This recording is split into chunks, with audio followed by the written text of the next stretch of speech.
Greetings and welcome back to Stellaris, my United Nations of Earth playthrough. So, I was doing a little, before I started recording, going around and getting myself caught up to date on what all I was doing through my empire and what all I needed to pay attention to.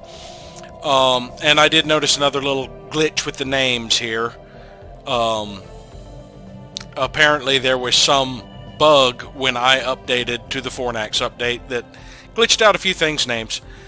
But I noticed the episode before, episode 10, I could have sworn I had renewed the deal we had going with the artisan troop, but it was not currently active as I was going through looking at all my stuff. So I need to, I just renewed that, and I decided I'm also going to organize a festival across all worlds. Organizing a festival of that scale would require all of our artists to bring their talent to bear. Not an easy job, nor a cheap one. Alright, this will cost me 1,000 energy credits. I can get that back in under 10 months.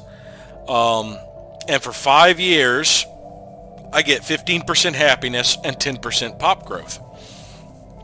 So the happiness will boost my overall stability, which will boost my output. And the pop growth, of course, will help some of my colonies, like my mining colony and such, develop. So we're going to do that. Excellent. We will be delighted to create this magnificent festival of worlds. All right. Other than that, there's not really much maintenance I had to do. I was pretty much keeping up with things. I just am struggling with minerals to do all of the colony development I would like. I did add civilian industries getting built on Storm. I think I'm also going to put an alloy foundry here.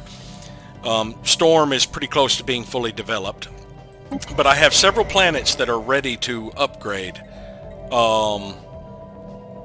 This one I just don't have the minerals for. Euxina, once it got to 25, was ready to upgrade.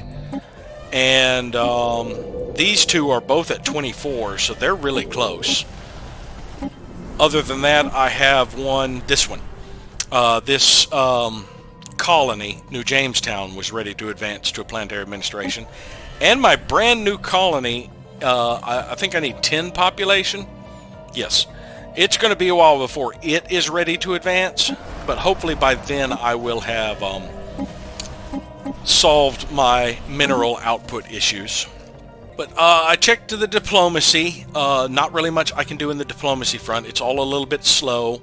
I could trade them materials or just give them energy credits to get favors or just boost relations in general. But I think I'm doing well for right now. I'm fine with waiting a little bit for the diplomacy. My focus now is on getting ready to start getting destroyers when I unlock the technology. It'll be about a year. Because I do need to increase my fleet strength. Otherwise, other empires will see me as weak, and diplomacy is easier from a position of strength. Even if you want to go a peaceful diplomatic route, do not neglect your military. Because if you appear weak, people won't want to negotiate with you. They would rather just take what you have. And that I did neglect that for a while because I was struggling, and I was surrounded by people who were already on good terms with me. So I wasn't really that worried about it, but it is possible I could get drawn into a larger war.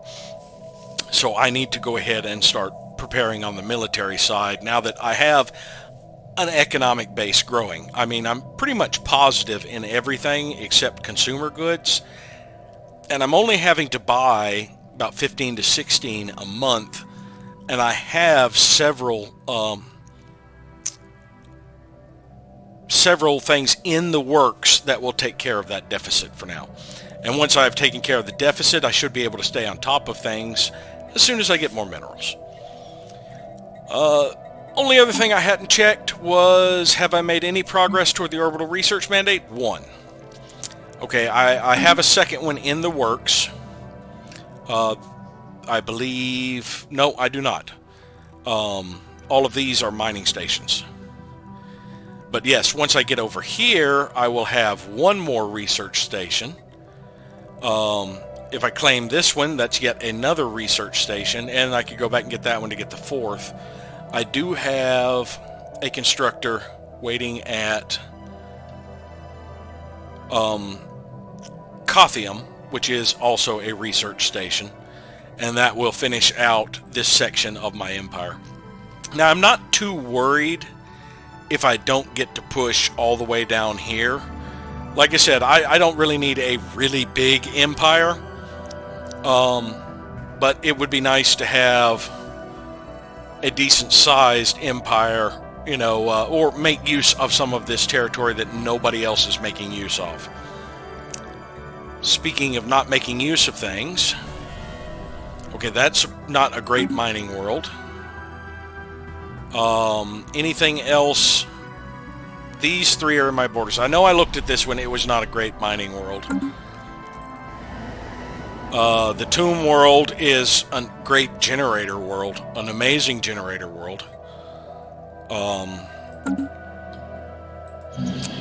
And the Veil, which I have now stabilized. Well, it's not best as a mineral world, but I could make it one. Actually, let's see, there's 7 districts of agriculture and energy, so that'd be 14. Another 6 there is 20. And that would mean I would have room for 5 more districts. I could do like 4 city districts and leave 1 industrial. Or I could just say to hell with agriculture districts and have 8 industrial districts, all of the mining districts and all of the energy. So yeah, maybe I should... it has an alien zoo. Those aren't spectacular. Maybe I should send a colony ship out this way. I did undo some of the overspending I had on alloys. It's a Gaia world. I can send anyone here. So the question to ask is, do I have access to anybody I don't have in my empire already? Well, they're industrious, so they would be good to put on a mineral world, and so are the Churk. Maybe I just make this one another human colony. I think humans are, well, we're still the majority, but the Churk are pretty close. Maybe I shouldn't completely neglect my humans. I do not have the Tchaskaran or the Vetasirius, but I do have Ren. So let's see, the Vetasirius, intelligent, traditional, resilient, slow learners. Maybe we do send some Tchaskaran over to this Gaia world. They're industrious, they're nomadic, they require less consumer goods, they provide a little less unity, and they're weak. Now let's build a colony ship of them. For Shangri-La. I don't already have a Shangri-La, do I? Because sometimes it will reuse names, especially considering what the update did. I was afraid maybe it would have reused some things that I've already got. And I also have this world. I can't set a colony ship for it just yet. I don't have the alloys, but I would probably create a colony of the Dis on this world because they have 100% habitability on Tomb Worlds. Yeah, nobody else cares much for the Tomb Worlds. But yes, this would be another good planet to get. That is 14 generator districts. Definitely a powerhouse. So we will just continue on from here. Gotta make sure when I reload I have to reduce the speed. It starts out at default again. Now, I should be getting a tradition and as well as cruisers within the year. Anomalous readings registered. Volcanic vents. A remarkable array of gases are being vented on Baham Prime, ones not usually found on molten worlds. Some of these gases show promising industrial value. Well, let's research that. And the Garanshu can use subjugation against us. That just means they're considered overwhelming again.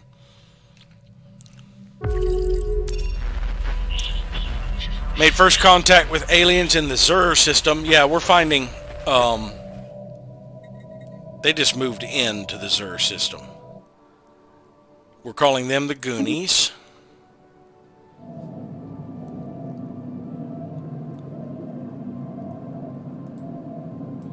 Is that a plantoid? It keeps disappearing when I'm zoomed in like that at certain angles. I believe that's a plantoid.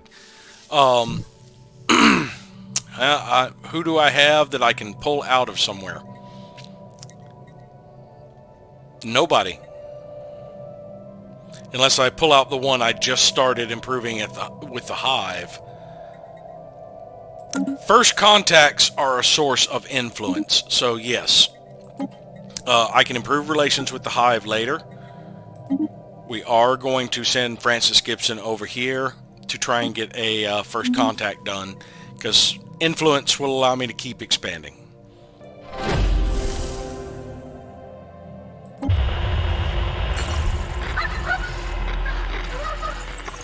So as I suspected, the fetches were the Curator Order. An alien nation is hailing us. High Curator Terranex. They are the Rothak species. Greetings, Star Travelers. We are the Curators. Our ancient order was established aeons ago by the various galactic powers in ascendancy at the time. We were dedicated toward the preservation of all knowledge in an effort to safeguard the galaxy from descending into yet another dark age of mass extinctions and barbarism. We failed. Few of us remain today, but we are no less committed to our sacred mission than our predecessors were. We are willing to share some of our knowledge with you, for a price. Well, I like most of my agreements with enclaves to happen January 1st. So we'll wait till next year to interact with the Curator Order. But that does free up a envoy, so I can go back to the hive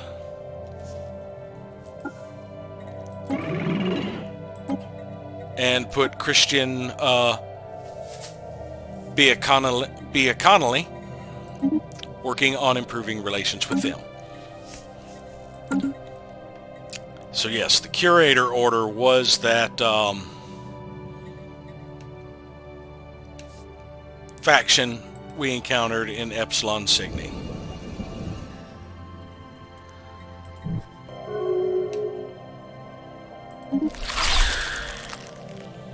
United Rayan Stars no longer sees a reason to keep their borders closed.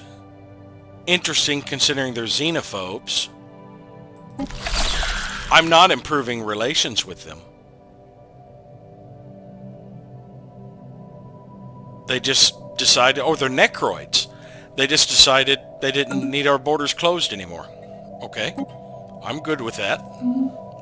We are being hailed.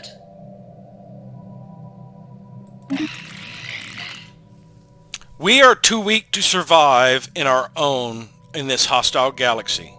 Will the United Nations of Earth protect us if we become your subject?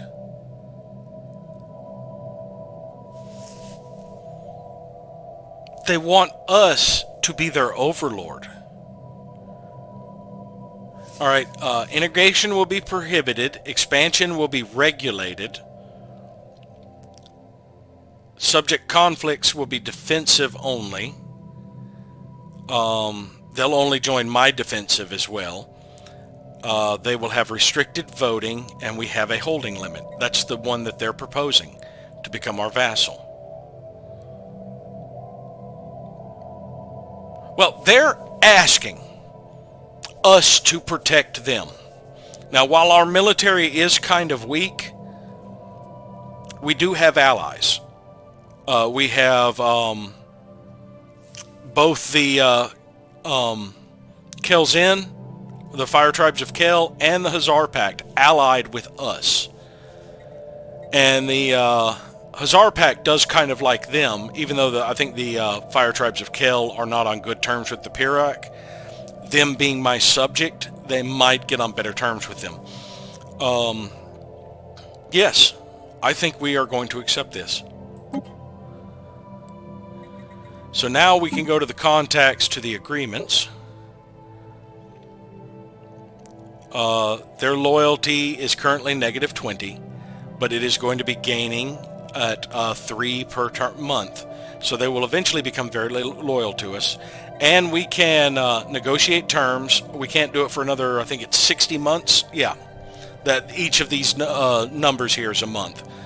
So we weren't able to renegotiate the contract immediately. We do have independent censors. I'm probably going to take away the restricted voting and give them free voting. I am going to keep expansion regulated right now.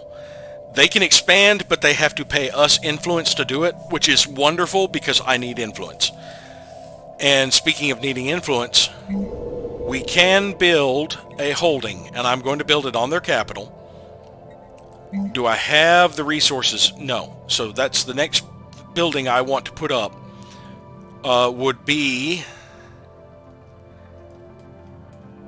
a Ministry of Truth, I believe it is. Yes, because that produces 1 influence for me and gives them unity. No, it cost unity. Yeah, the Overlord propagandist jobs cost unity and provide influence for me. It provides 2 jobs.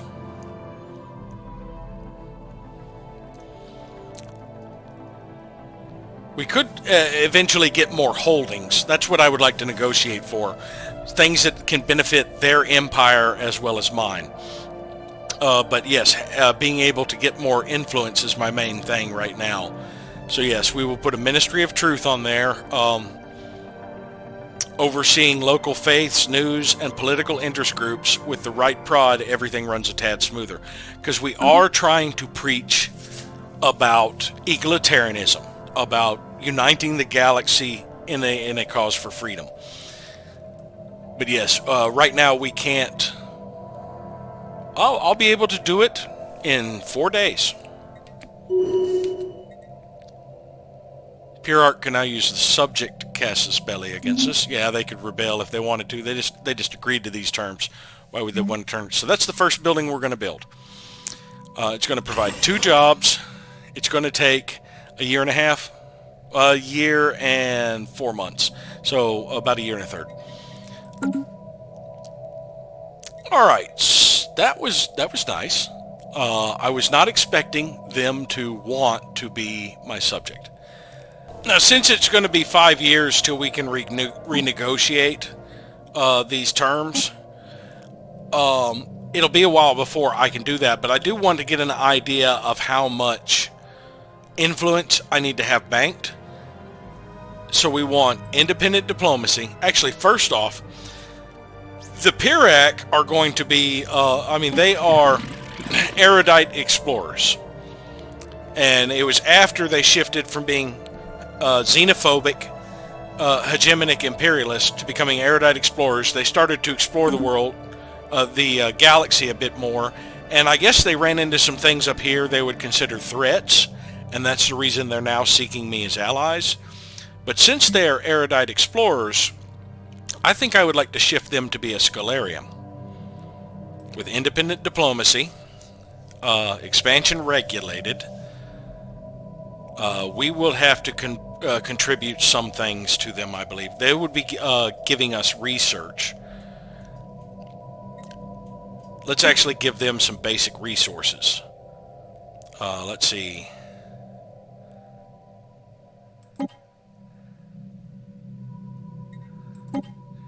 Let's start with 15%. They would still be in our defensive things, and of course we would be defensive for them. And we want unified sensors. Well, right there, that is a negative monthly change from the terms. And we would want an extra holding. So we would probably have to give them more. Yeah. We would probably really have to supplement. So that's we're going to need to develop more food base and more mineral base.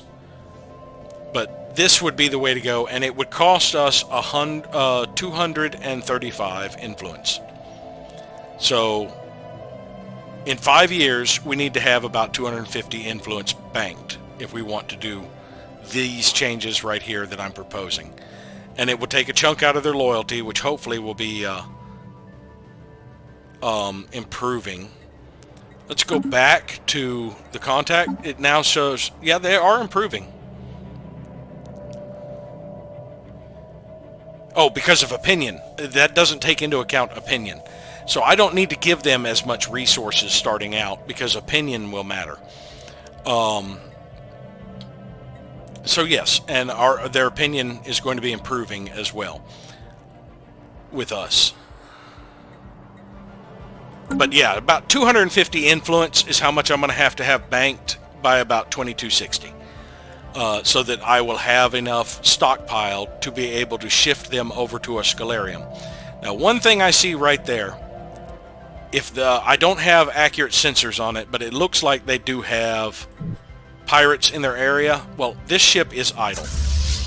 I just have them sitting here.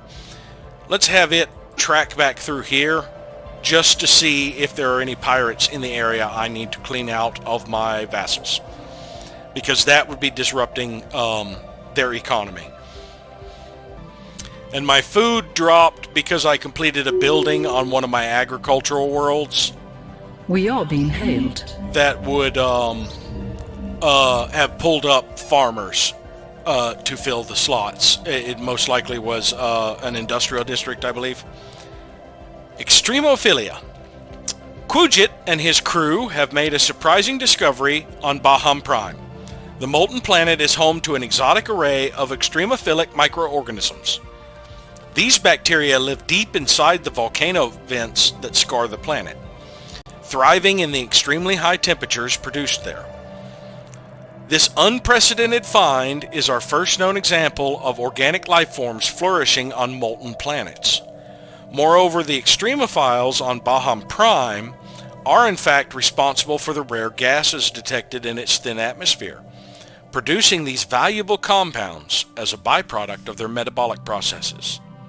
That's going to give me some society research. And add an exotic gas to that. Well, that's probably outside of my territory. That's not too far. Let's look at the technology and see if... Am I using stored research? No. So this will reduce the time for the heritage site by 5 months, now that I have some stored research to spend. Okay, the United Rayan Stars wants to establish an embassy? Yes. Where were they? I think they were over this way. Yes. They are a large empire. And that's partially occupied. They're at war with somebody that I have not met yet. Let's look at the victory conditions.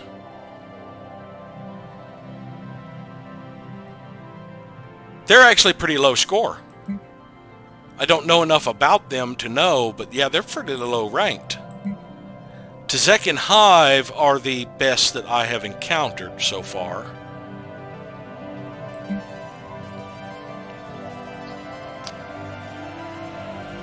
The Verzak have a stronger economy, higher tech, and more colonies than me. Giranshu has a little bit more in every category as well, but not that extreme. Even if I remove the 5,200 from relics collected, I am still above them. I'm actually still above the Verzak, I think. Because taking 5,200 out of that would be 5998. That puts me just a little bit above. So I've actually gotten up to where I'm in 7th place now because of the subject empires. If I take out the subject empires as well, that's about 6,600. That would drop me down to 40. Yeah, about 46. That would put me below the Garanshu. But my economy, number of systems are both better than the Hazar. They have the similar colonies, and they do still have better tech. They also have better tech. But my economy is growing stronger than theirs. Oh, they are expanding.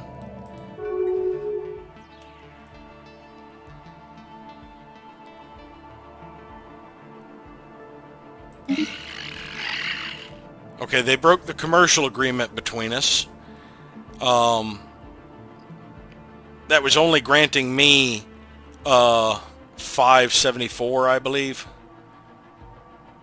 That's okay.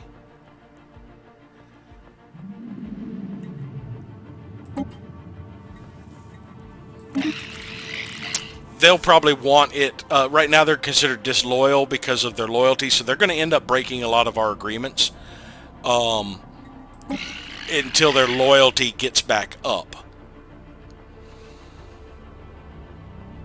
Yeah, the disloyal attitude is what is causing it. As soon as their loyalty gets positive, which will take about 4 to 5 months, then that minus 1,000 will go away and they'll want these agreements again. Looks like we don't have a research agreement anymore.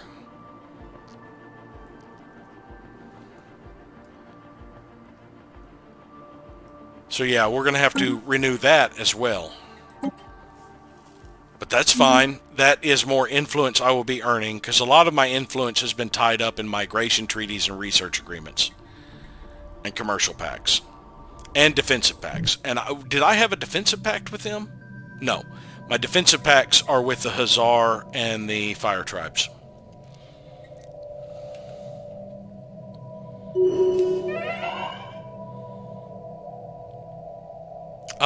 My governor has died at the age of 92. So I need a new governor for... What sector was that? Let's go back to planets and sectors. That is Sugalia. And that place...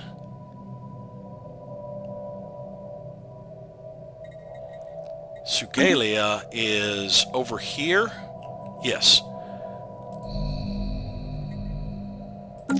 That is where New Jamestown is, I believe. Yes, New Jamestown.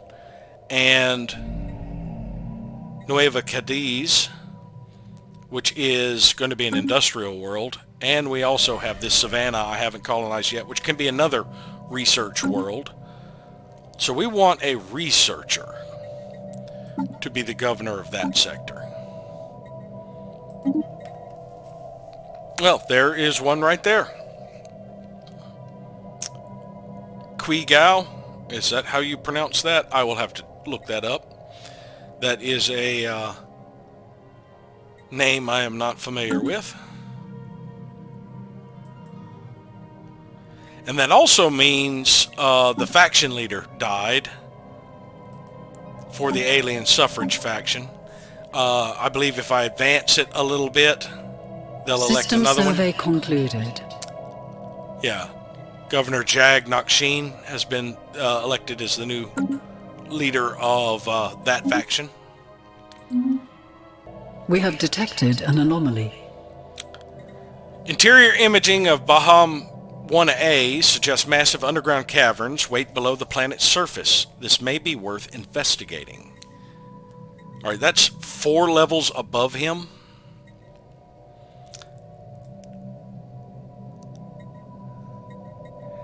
We will come...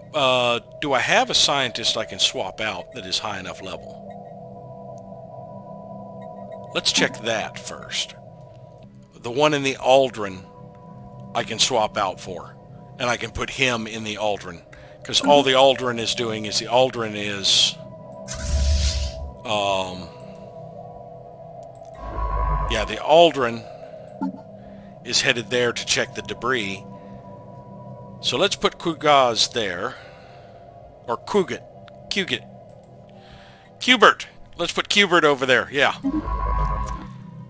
And let us replace this one with our more experienced Ives Gilbert. Yeah, it would only take him 4 months.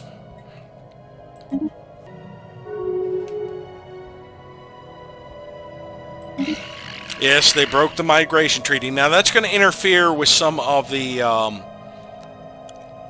growth in my planets, because I believe... Let's go to the population tab and just go through them real quick. Okay, no. I was thinking that I had at least one species in that empire that I didn't possess. But yeah, I'd forgotten I'd already had one of these come over. Yeah, they're actually here on this world. So yeah, that didn't interfere too much. Yeah, I'm afraid they're going to break that. Like I said, it's going to keep going like that until their loyalty goes up. And that will take several more months. It's kind of disappointing that they're the ones who proposed it and were immediately disloyal. There should have been a bonus to loyalty since they're the ones who requested it, I believe. 2 more months and they will be positive again. That will get rid of their disloyal attitude. In the meantime, however, that is affecting our relations. Now, they are still trying to improve relations. But yeah, our relations are probably being impacted. Well, no, I do not see a modifier for the disloyalty. We could offset it by improving relations as well, but that will require me to have an available envoy. We have got trust generated, which is going to start to decay because the contracts have been broken. And of course, our opinion of them dropped because they broke treaties, but that's fine. We have mutual threats, but yeah, their disloyalty should fade soon. I can completely drop my trade now and still be positive, so that's going to boost my energy credits, which I can use to offset other things. I guess I should, until I get this corrected, buy some food. Let's just go ahead and buy 25 a month. Food isn't that expensive, so I think 25 food compared to 15 consumer goods, I will end up still having more energy credits. Right, I'm going to have to buy 100 minerals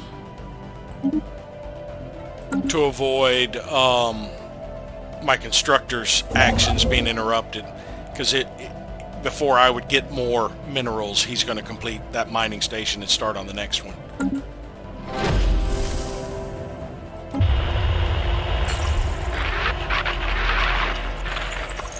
Alright, so Spacefaring Empire, the only thing in that vicinity is a ship right now.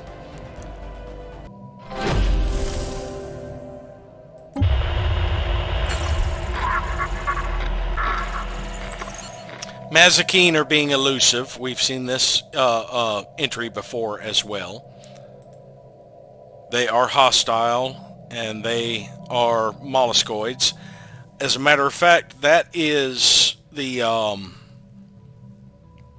icon they use, or I mean the portrait they use for the Chinor, who are one of the default empires. That doesn't necessarily mean this is that mega corporation, but there is a possibility it is. Received a transmission from the Urzo organism. Now that means that I abandoned the, it was the Mazikeen. Those were the elusive ones I just got the message about.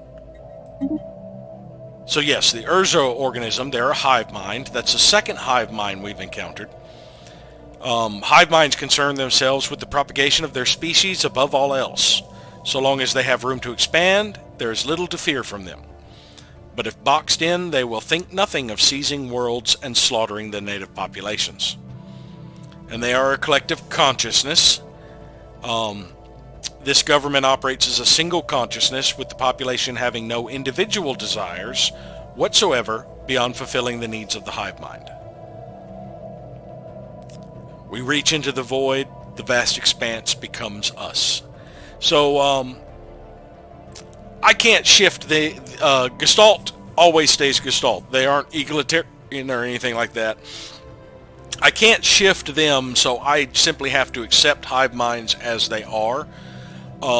As long as they abide, aren't enslaving people, which they don't. Hive minds don't enslave. They might assimilate if they have gotten the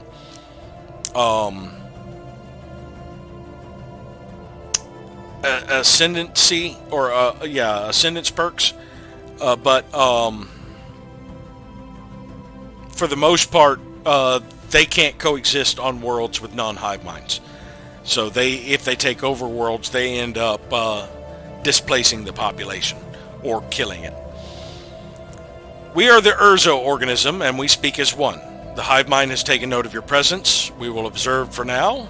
Our future. This is the exact same intro we got to the other hive mind. Well, we're going to send our regards. Now, I have an available envoy. We are going to put them with the Pirac. Julianne Sullivan is going to work on improving our new vassal. So they're right up here. Oh, that's interesting. This hive mind is a vassal of this hive mind. Up here.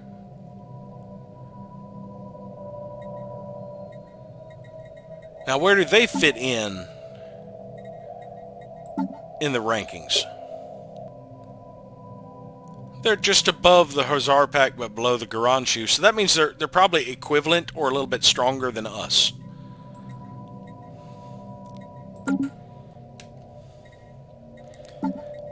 Now, we should have positive relations with them. Yes. Now, let's see. They are still considered disloyal right now. That will probably change shortly. We'll check it in another month. Yeah, so our constructor going through here still sees that pirate base. We are being hailed. So I will definitely have the Dark Wanderer go deal with that. It's just a pirate station. The actual pirates don't appear to be in the system. They must have been wiped out by like the starbase, but they never got the starbase or the pirate base taken care of. And now they want the migration treaty back. I am okay with it. I should be able to get the other treaties back. Yeah, now they're considered loyal. So it just took a little bit of time for that to update. So we can reform our commercial pact and our research agreements.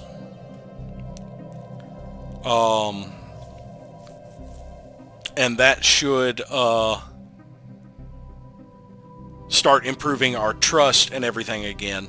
We're now in positive relations. Loyal. And our loyalty should continue to climb. And I dropped my monthly food trades down by another 10. I had some population fill out the food. I'm going to switch Avalon to a rural world. I'll lose a little bit of energy credits, but I would start gaining minerals, because I do believe I'm going to fill out these 4 mining districts for now. And this will get this one built a little faster so that I have more mineral income. This is eventually going to be a research world more than anything else, but for now until I get my economy a little bit more established, I need to focus on basic resources. Knowledge is the key to the universe. Physical reminders of how far we have come both instill a reverence for past achievements and bolster ambitions for the future. So we have the heritage site. That would increase the amount of culture worker jobs on Earth if we could upgrade it. It does require a bit of minerals. We do have a lot of volcanoes. So right now, that is the one that I'm thinking about. The Hypercomms Forum is the biggest upgrade for the heritage site. More naval capacity. I would rather have fleet capacity than naval. I've got enough anchorages I can upgrade that's not going to be that big of an issue. And of course we have the frequency tuning from the Yankee contact. Not a big deal to me. I think I want to get the deep crust engineering. Now, do I have a New World Specialist? I do. And I believe... yes, he is just about done with that anomaly. After he's done with the anomaly, I could swap him out, but it would just end up being, I think, a small increase. Oh, we have another New World Specialist who's available. They're in the trade wind, which I think is just assisting research.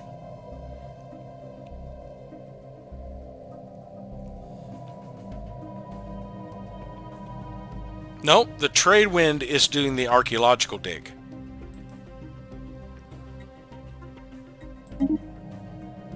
I have no problem swapping that one out. Let's see, he's level 1. Yeah, swapping that out for her. She's higher level anyway and can help with knock that out faster. So yeah, a year and a half. We'll have destroyers before the year is out.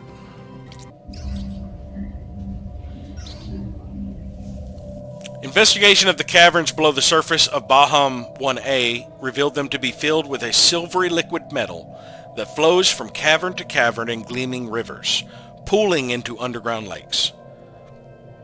More surprising still is the discovery that this metal substance shares many key properties with organic life forms, including responding to environmental stimulus and exhibiting self-sustaining processes.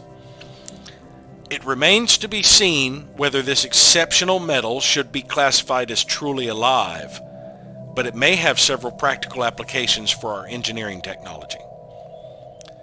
So that gave us progress toward living metal, and we discovered another source of living metal. I believe we already have living metal as a...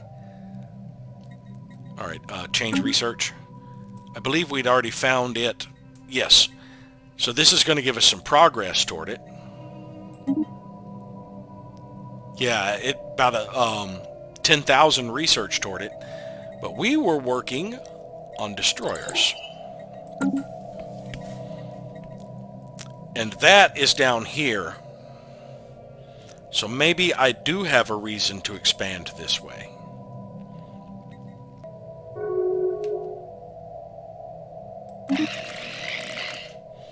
They agreed to reform the commercial pact.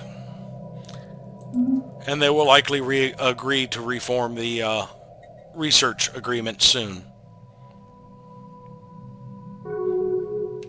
Right there.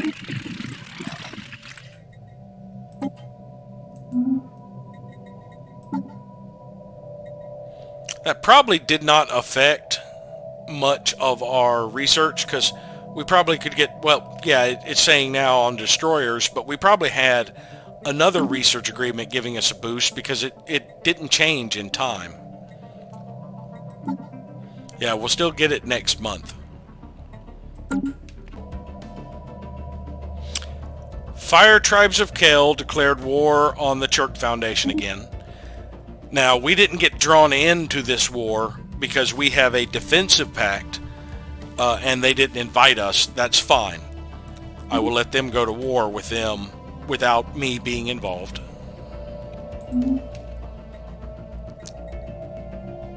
Knowledge is the key to the universe. While larger than corvettes, destroyer hull configurations still make for comparatively nimble gunboats. And we have access to cruisers. This is one I need. I'm surprised it's just now waiting to pop up. All of these are pretty good. So we should probably knock out the cheapest one first. Even though I would like to advance to cruisers. It's going to take me a while to get the naval capacity for them. And yes, having the purification plants to put on my mineral planets will make a huge difference in my development of colonies. So we are going for that, and I believe I do have an industry specialist, yes, on the Einstein. I also have Cuget, but he is better at surveying, honestly. So we will take Tricket and replace the person in the Einstein with the person we just made available.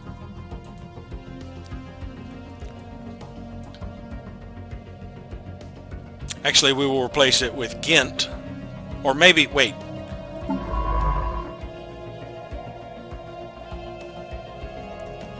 I mean, we could get 5 more research by sticking her in one of these slots because she actually has... So it would actually be faster for her to do it. But I like using the actual specialist. I think she would knock another month or so off of it. But yeah, we'll just have her assist research for now. Because she actually gets... Well, no, it would be the same. Yeah, she gets 10% plus another 5, which is the same as any specialist. She is a level higher, which would be another 2%, I think. So it would be a little bit faster having her. But I do like using the specialist, plus they'll get more experience this way.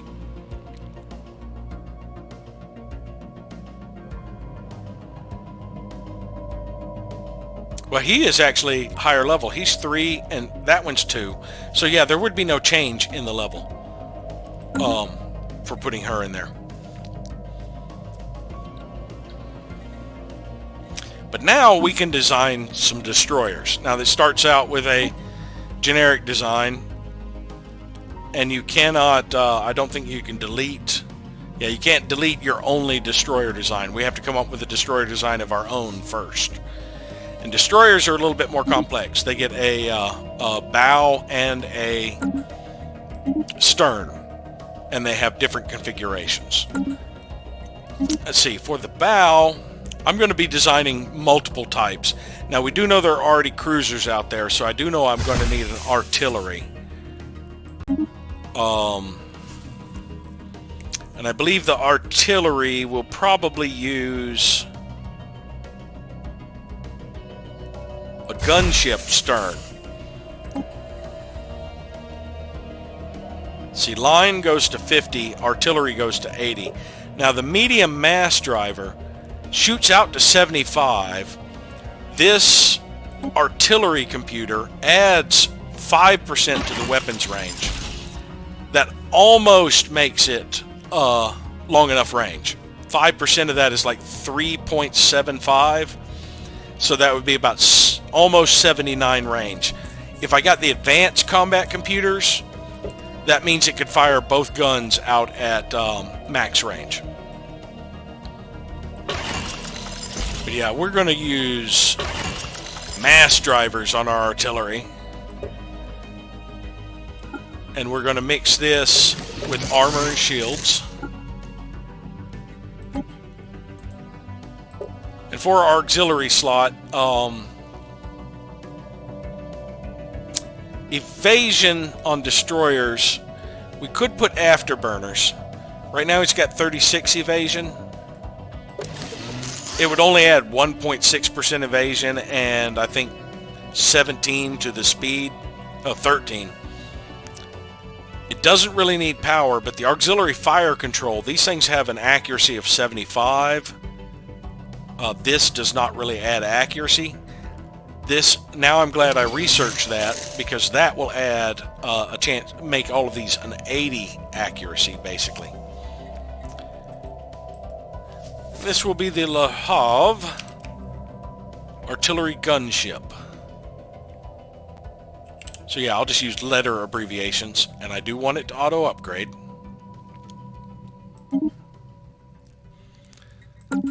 Now we can get rid of their default design. And I also want a gunship, and probably a full-on gunship, though a gunship interceptor would be good for fighting smaller ships. I think I will just keep this a full-on gunship. And in this case, I will do the small weapons as mass drivers and the larger ones as lasers.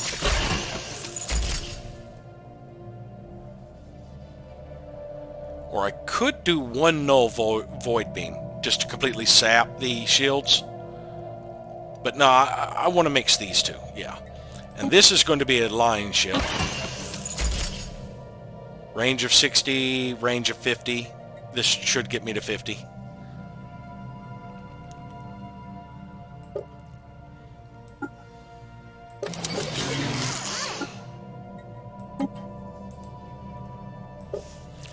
And for this one, I think I actually am going to use the afterburners. I want it to be faster. And I do want it to have, even if it's a small percentage, a small amount of evasion. The Ulsan gunship.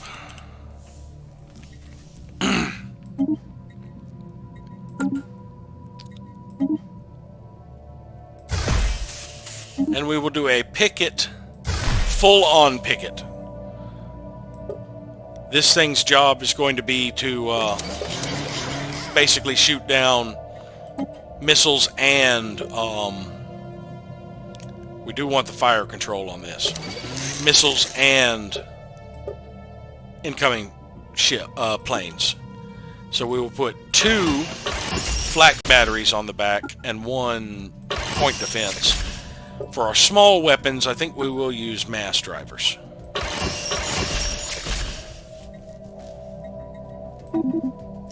And the Dallas picket. And we will give it the picket computer. It's going to come in up close and basically try and protect or intercept missiles and fighter craft. And I'll probably do some other mixed designs later. I do like coming up with most of the different combinations depending, but right now I've only got 3 different fleets. I didn't create an interceptor yet, did I?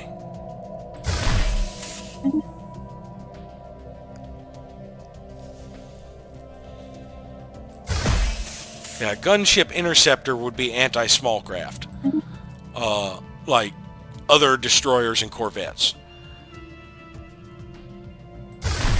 Whereas this would be good against destroyers and cruisers. And of course, this is better against cruisers and larger ships. I think I will just stick with the 3 designs for now,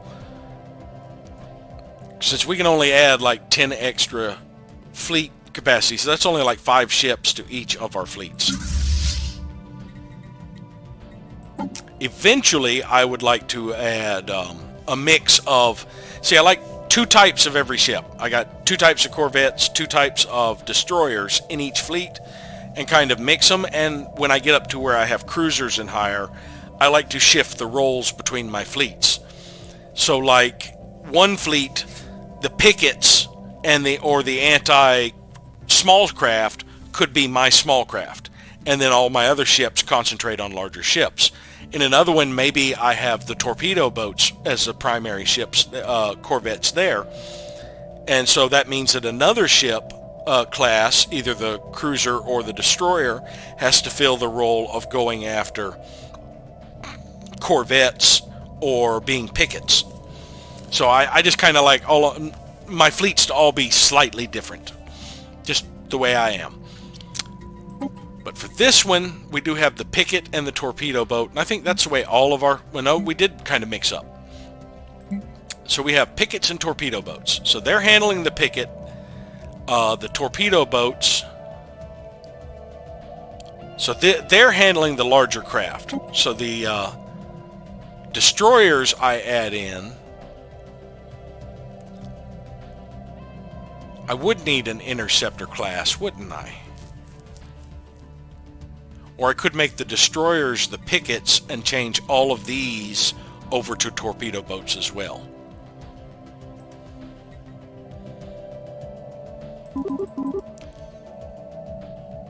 And I could retrofit these to be torpedo boats, kind of like that.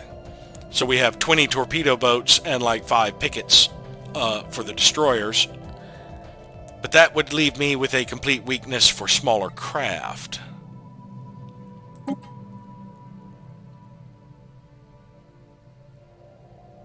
Now the pickets does have some small fire weapons on it. So we could do it like this, and when I get cruisers, that cruiser would concentrate on taking out smaller ships as well as... Well, the cruisers will have a mix of weapons. Yeah, that'll work for now. When I get more fleet capacity, I could add more destroyers that fill a second role. And actually, I probably should have kept those pickets for now. Yeah. Let's change this. Let's make these the gunships. And now, I can't really just tell it to retrofit back to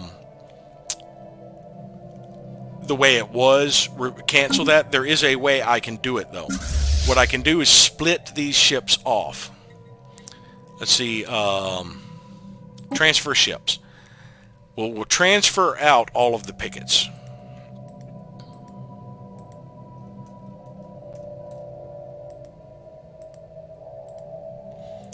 And then we go back to the fleet manager here. Fourth fleet is the one I am with all the pickets. We want these to be the pickets. There we go. And then go back to first fleet, drop it down to where they have only got 12 torpedo boats. And then we go back to where first fleet is. Hit control to also select fourth fleet. Well, no, I guess it's shift. Right, hit shift to also select first fleet and tell it to merge these two fleets. And there we go. I've corrected the mistake I made. It did a little bit of finagling. It took a little bit of finagling, but I did it. And maybe if we want to mix destroyer classes, we only do 3 and 2 right now, so we have some gunships. And I probably should go ahead and design some other types.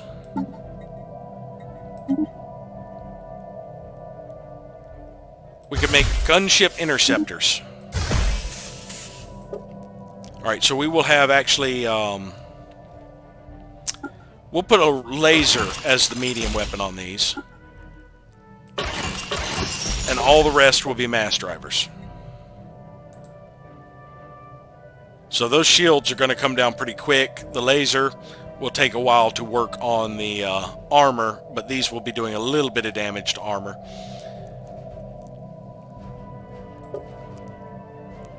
We will give them afterburners and our usual mix of deflectors and armor.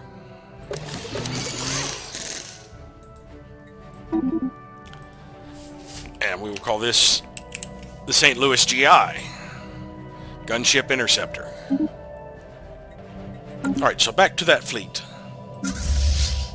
So first fleet will have some gunships for like the medium, with the mediums and smalls, and a couple of gunship interceptors.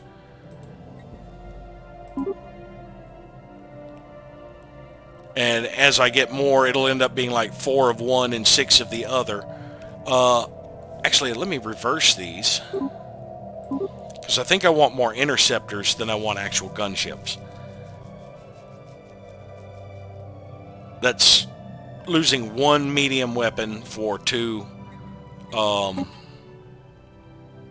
1 medium laser for 2 small mass drivers. Now for the second fleet, we have torpedo boats and interceptors. So that's large craft and small craft. We don't have any pickets here, so we would add the Dallas picket class. Probably just add 3 of them, and then we would want to design another class that had a picket at some point of it. Let's see, if we did a picket bow, we could have a gunship stern or an interceptor stern, or if we did the picket stern, we could actually add artillery.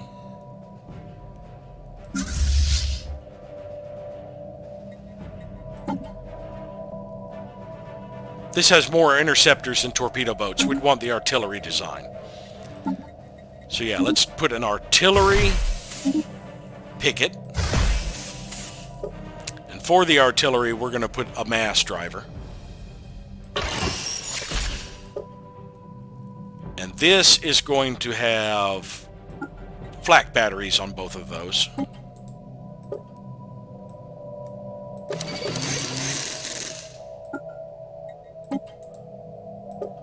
And we will give it auxiliary fire control and set it to artillery range.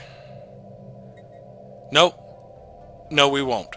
Now, later on, when they do the combat revamp, I would want to keep this thing further out, because the large weapons will have a minimum range. Right now they don't. So because of the pickets, I actually do want this thing to come in close. We're going to give it picket tactics. Gives it more tracking as opposed to the fire rate and chance to hit or weapons range. But yeah, we will just keep this with a picket computer because it does have pickets on there, and the large weapon is just to deal with larger targets. So this is the Sana AP.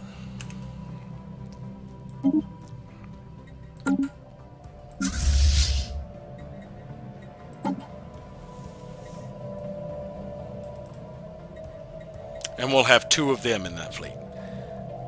Now for our third and final fleet, we're primarily pickets with our corvettes. So it is anti-picket, and then we have interceptors. So we need our destroyers to deal with larger craft. So we do want the artillery gunship. And we're probably going to have more of them. And we probably want...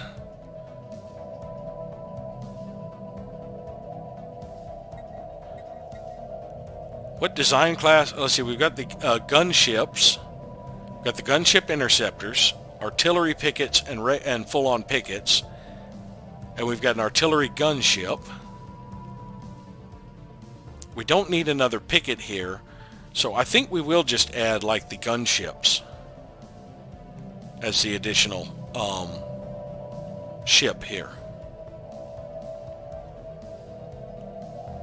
So the only other option would be like an artillery interceptor that had small weapons.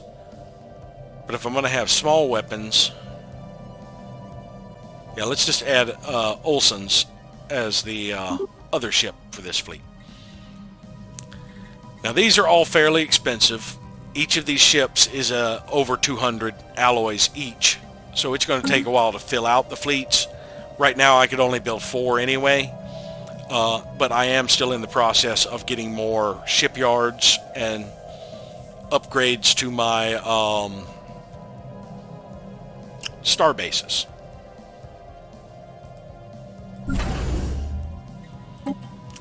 And I'm really looking forward to getting cruisers now. It'll be a little bit, at least another. Let's see. I think it would have taken almost 3 years. So it probably would be another 5 years total before I had cruisers where I could design them.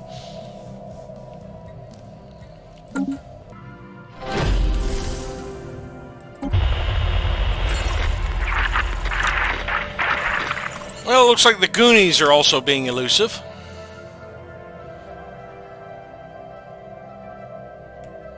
Are those plantoids? I believe they are. Yeah, those would have been the plantoid ships I saw over here.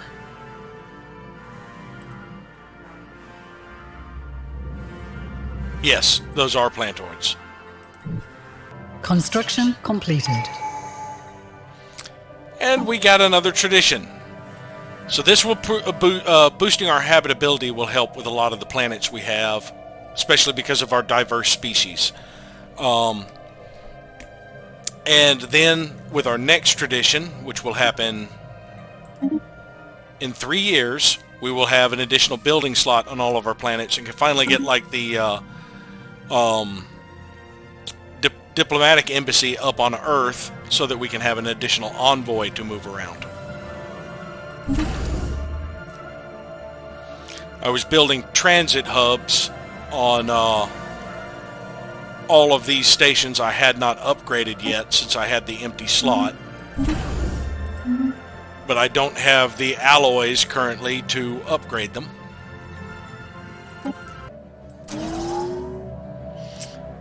Now that my consumer goods are getting positive again, I can look at some of these worlds that need more population, like this one, because I need more miners, and I can build more mining districts as well, and start spending some consumer goods to distribute luxury goods to up the immigration pool, and the amenities, which will up the stability. Right now, immigration pool here is fairly small. It's only increasing the pop growth by 0.63.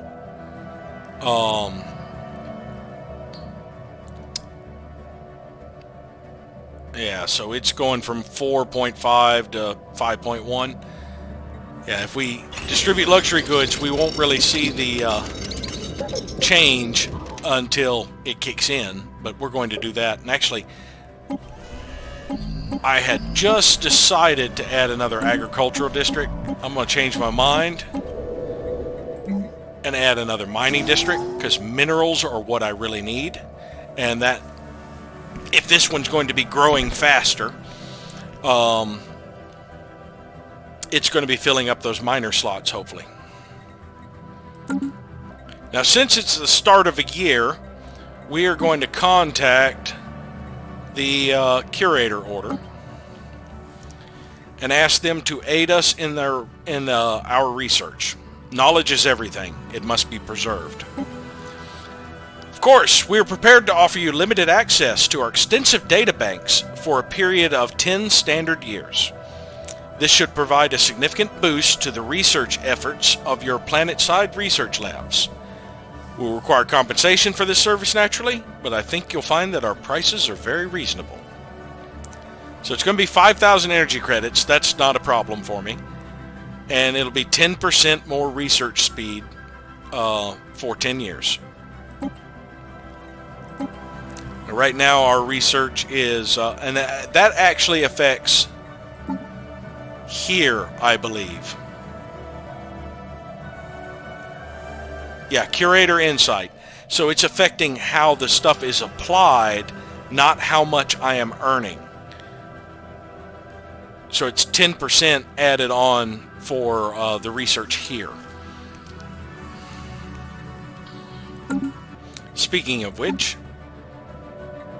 I will be getting more artisan output soon. I'm actually now regretting the decision of building the civilian industries here on Euxena. I probably should have gone for the mining districts instead, rather than deciding I was going to put, like 6 industrial districts on here, but we'll see how it works out.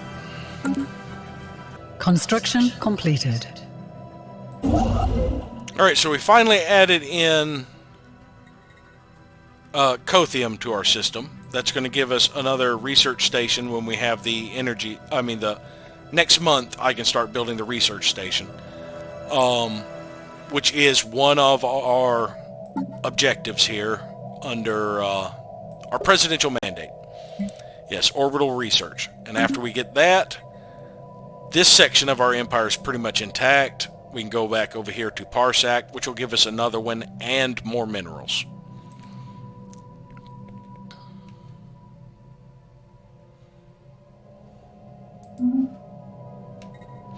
And I have neglected... Yeah, you're just sitting here, aren't you? Nope, you're almost to where you're going. Before I go over that way, let's explore this way. Since we are permitted to go into the borders of the Rayan stars, this may allow us to figure out who the hell they were at war with. And this system appears unclaimed. We may spot something in it. Alright, we're going to go ahead and start on the research station and then move here. And actually what I should have done... Oh, he was already in orbit of the star. I was going to say I should have made sure he was in orbit of the place he was going to do the research station, even though I didn't have the special project has concluded. Minerals to do it. The trapped asteroid is, in fact, a crystalline being's nest. It's good that we didn't keep digging, for it seems like we agitated the creature hibernating inside. If we do nothing for a while and study it from afar, it should settle down. Well, what can we learn from it? Crystallized infused plating becomes an option, which is one of the things I've been waiting on. And it gives more society research. So, after you finish this mining station, you're going to do that research station on the way through. And I do have enough alloys. I think I will go ahead and go to colonize this tomb world. Sang Yang. And I believe I can drop my monthly trades for food entirely. So I currently have no monthly trades. I could do monthly trades for minerals just to help me with colony development. I have the energy credits to do it, really. Yeah, let's right now start buying. Well, not 100, not 100. Let's do 30. Yeah, 30 more minerals a month.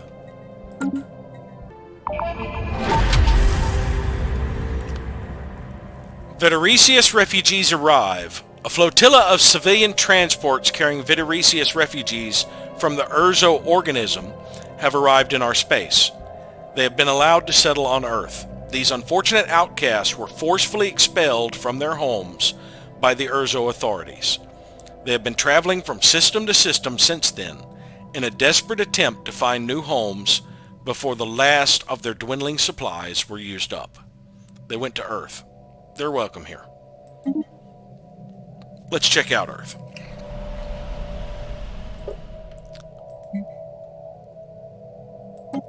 We just got one. Yeah, they're intelligent, so they make good researchers. And they are continental preference, but they are slow learners and solitary.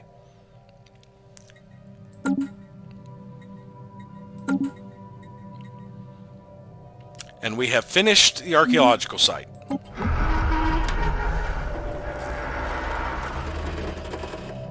We have liftoff.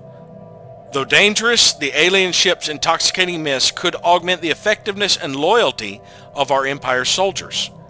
However, the question remains, should we subject our own soldiers to this hazardous substance? Or should we say no and learn from their tragic mistakes? Yeah, we're going to say no. The influence is really nice. If we accepted it, we'd get 5% army damage. But yeah, this is not something we would subject our soldiers to. We've seen the outcome of this.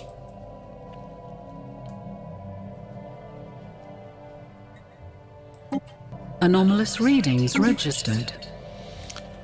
Our survey has uncovered something that can only be described by the science team as mystical. We would need to investigate the phenomenon in order to in more detail to unshroud this mystery. Yeah, let's check it out. Where is that? It's on an asteroid. We still haven't left the Baham system. that system is looking better and better to me. Is that a Pirac? Yes, that's one of our little Pirac allies is running around here. We should be just about ready to clear the pirates out of their area. Yeah, about a month. Construction completed. Okay, now we can control shift, build research station. So I'll build the research station on the way to going to Ruthari. Knowledge is the key to the universe. Basic administrative AIs can be used to streamline supply and demand lines, reducing waste. So they'll boost our artisan output by 10%. And we can get advanced combat advanced combat roles, which would be useful. I think we might actually be able to support, yeah, we got some exotic gases. We could get the Research Institute. Encryption is the only one that's really, and Research Station output are the only two that are really cheap. I haven't really seen any wormholes.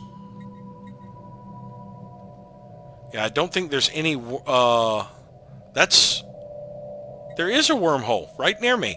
Okay, let's get the wormhole stabilization. That means we need somebody else here. I don't believe we have a particles person, but we do have... Where is she? Camilla. And so we can go back to the Einstein and stick... That's the Einstein. Yeah, the easiest way to find out which one you yanked it out of, whichever one doesn't have the Roman numerals on it, doesn't have a scientist in it. We can stick our higher level person in there, in the Einstein. And once we get wormhole travel done, we can actually explore this wormhole and see where it leads.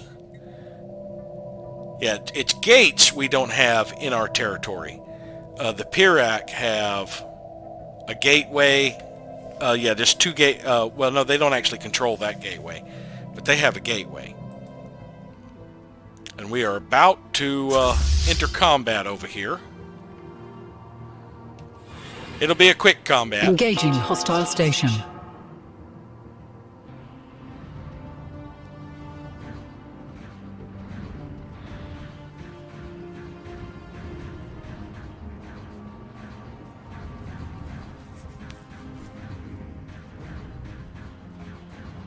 Well, not as quick as I suspected at first.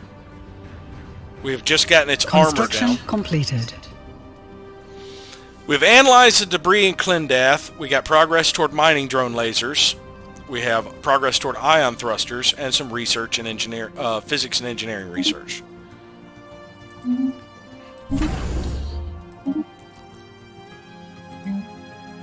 now Sol Starbase needs a Fleet Academy.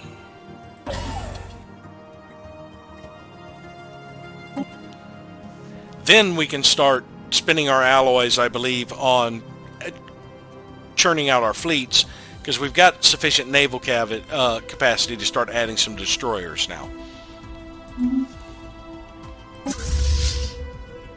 And I should see if, now that you've finished that, you do have survey orders.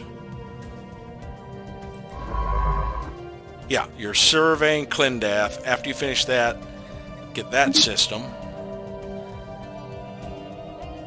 And then I guess while we have open borders with the Urzo, we can go exploring.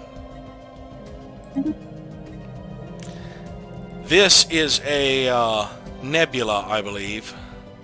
So I won't be able to see into it. I'll have to go system by system to see what's over there. But back to our elimination of the pirate base here. Construction completed. Alright, finish the research facility. That means I should only need one more. Nope, 2 more. Really? 2 more? Oh, yeah, I haven't claimed this system yet. Where was it? Fearum. I haven't claimed Fearum to do the other one. But yeah, I should get 1. Oh, that wasn't you. That was this one. Yeah. So I will get my 3rd one when he completes that one.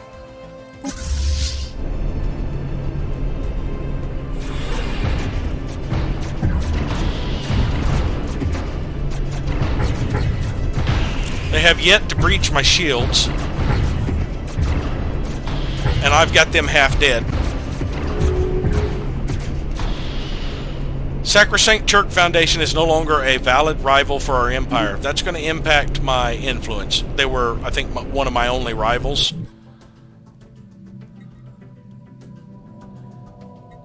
So, obviously, their fleet just got decimated by our allies. They haven't lost any territory yet.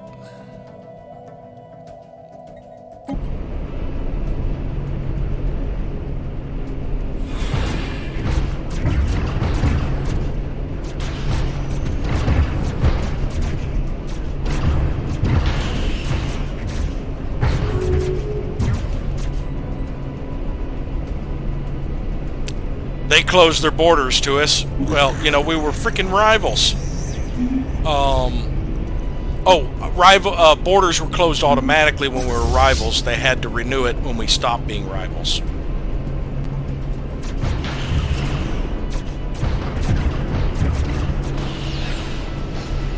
The Dark Wanderer has destroyed a pirate station in the Kunbar system and recovered its strong room module. That gives us some energy credits and some minerals. And they never breached our shields. Our shields are still at half.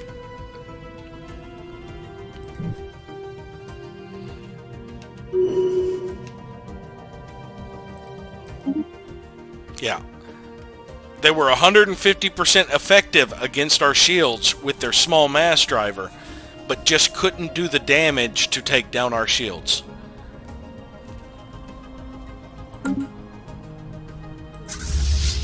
Now, do I want to leave this guy wandering around here? I think I'll pull him back to our territory. Let's go to... let's assign you to free... not assign leader. Let's assign you to Friaka. And then we will tell you to go home.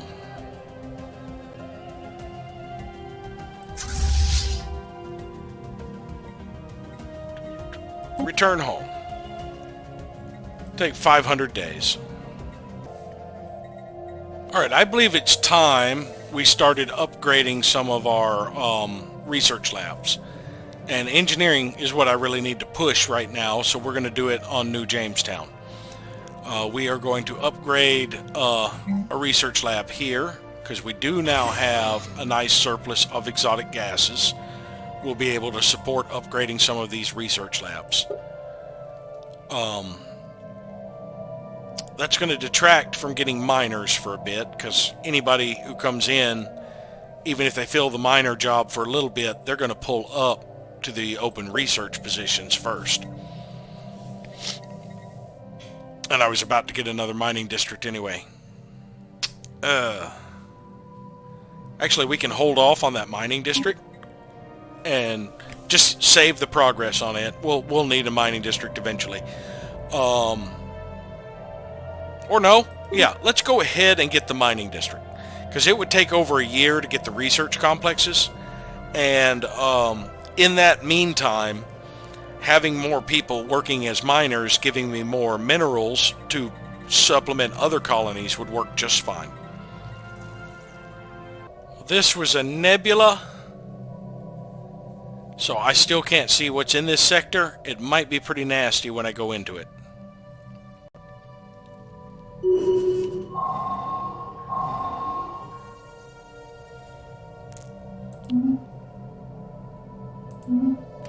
Among the asteroids around P01-94, a tree is drifting through the emptiness of space. An unprecedented and highly unlikely event.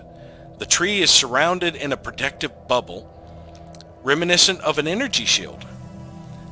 Suddenly, we detect some hostile space dwellers on approach. This coincided with some sap leaking through the tree's shield while we collected samples. Could it have agitated the creature?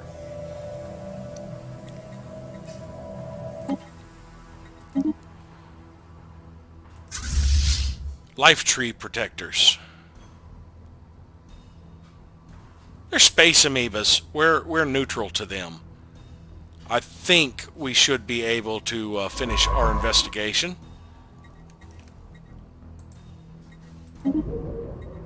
It takes how long? 2 months. I don't think they're going to be a problem.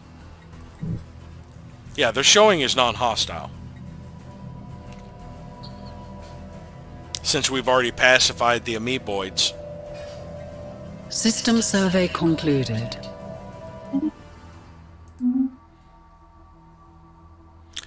That's unusual. Finding minerals on a star? That must be from when they added in toxoids. They added in that because previously it was either energy or research is all you could find at a star. Construction completed. Well, it seems harmless, the system does. Yeah, nothing hostile in here. After you finish that, go over here. And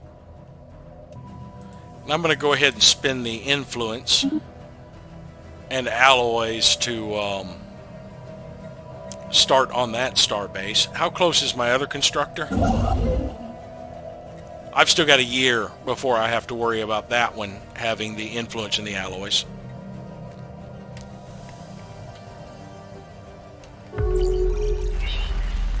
Made first contact with spirits in the Mythar system. I don't see them yet. There we go. Another plantoid. No, those are the Goonies. Where are the spirits?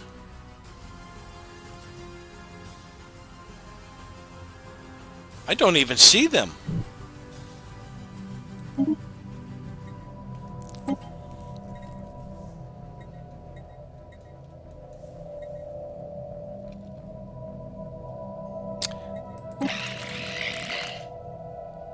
We're both improving relations. So I can spare Julianne Sullivan to do this first contact real quick.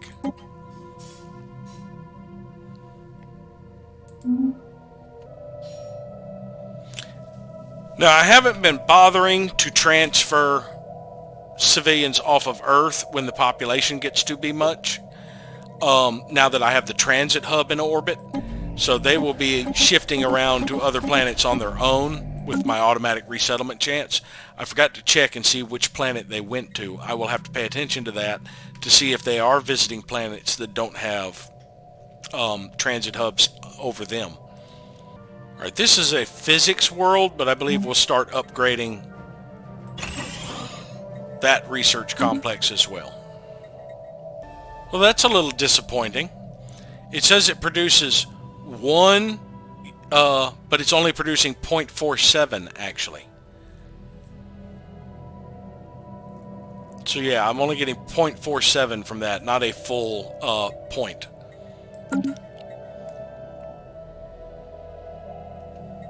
The special project has concluded. After rigorous research, we now understand why the tree's sap summoned those creatures. The tree is able to produce a highly nutritious substance, which has machine-like abilities to repair organic tissue. The tree is a tree of life. If we harvested it, we could use it to expand the lifespan of our people. But there's one problem. The tree's healing power is limited in amount. We could only use it to improve a small group of people's life substantially, or increase everyone's situation by a small amount. So I could give it to my leaders to get 15 lifespan for them. Give it to the people for a small happiness boost, and that's permanent. But honestly, I think both of these options, since they the healing power is limited in amount, does that mean we are like harvesting the tree entirely?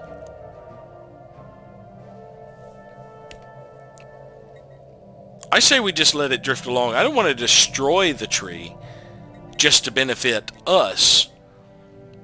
So yeah, we'll just let it drift along and get a little bit of influence.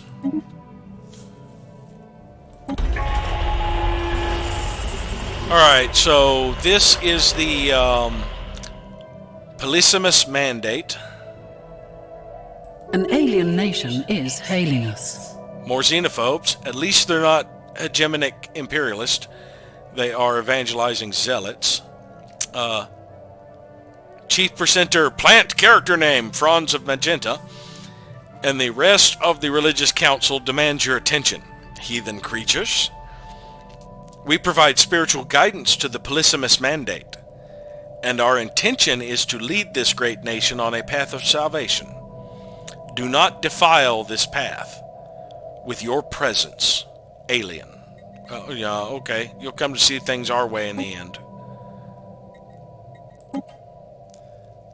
I do have an envoy back. Alright, Fire Tribes of Kel are improving relations. Hazar Pact is not. I think I'm going to put this Francis Gibson in the Hazar Pact. I want to keep relations up with these two, because I would like to form a federation with them eventually. As a matter of fact, let me check with the Fire Tribes of Kel.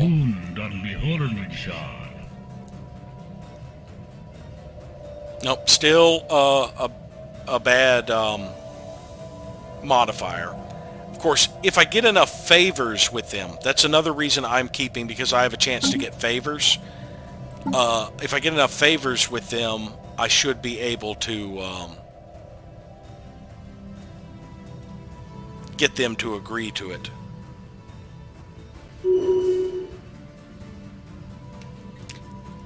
More refugees arrived on Earth.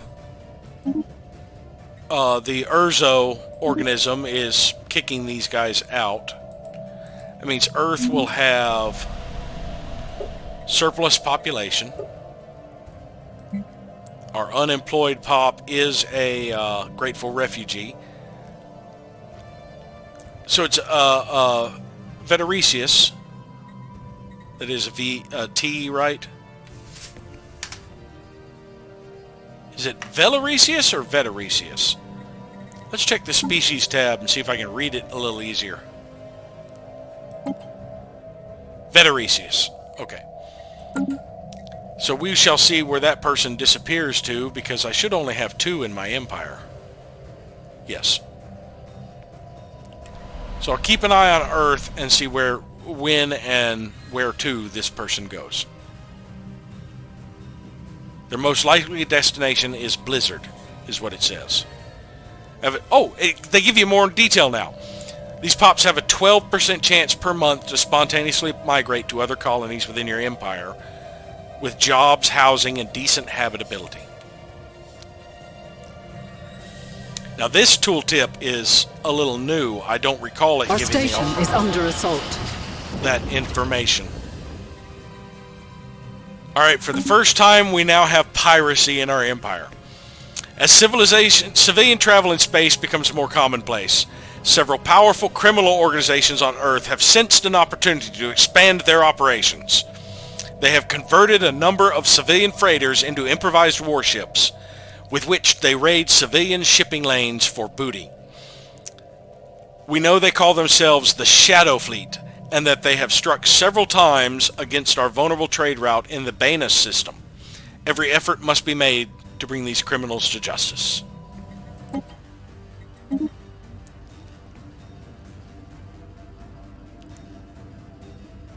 That's a fairly sizable fleet you've got there, my friend. They've got Reaver classes. The Bushranger, do not respond, come closer, Sucker Punch, Potty Mouth, Ganker, Petty Theft. Now, I don't think... Yes, this one does have a hangar, so that should help out. If you look, the strength of the military power of the station and the military power of the fleet are fairly balanced. And where is my fleet headed next? They are 7 days away from Banus. So you picked the wrong time to pop up, my friend. You're about to get stuck. But yeah, I've been neglecting to look at my trade values and see what the piracy levels threats were.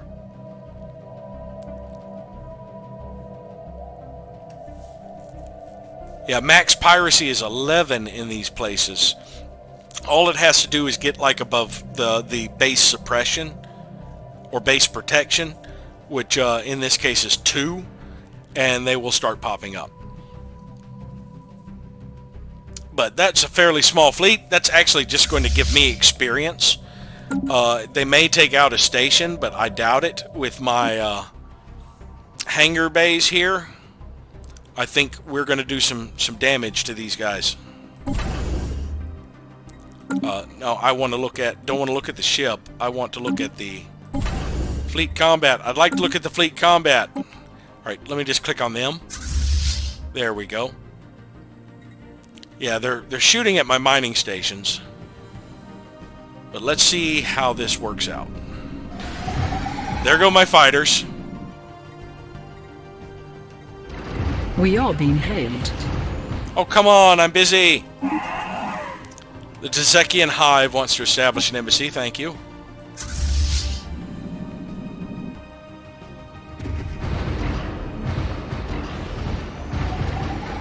Well, they have gotten the shields pretty low with their initial volley. But you see, I'm ignoring their shields because of missiles and fighters. And we are going straight for their armor and hull. Yeah, that one's armor is completely gone, and its hull is getting torn up.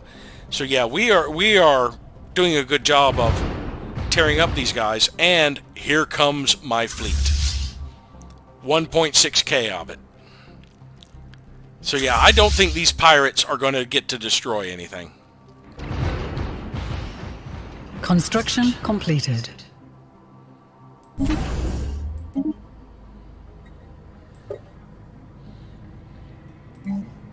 Alright, we need a naval logistics office. That will give us even more naval capacity. And once I'm done boosting my naval capacity with this construction, I'm going to start saving up to beef up my fleet and get these destroyers out there.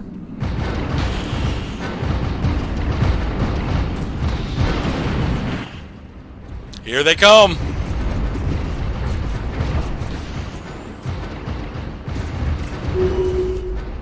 Yep, you guys picked the wrong place. They did do some armor and hull damage. They did not manage to take out my platforms.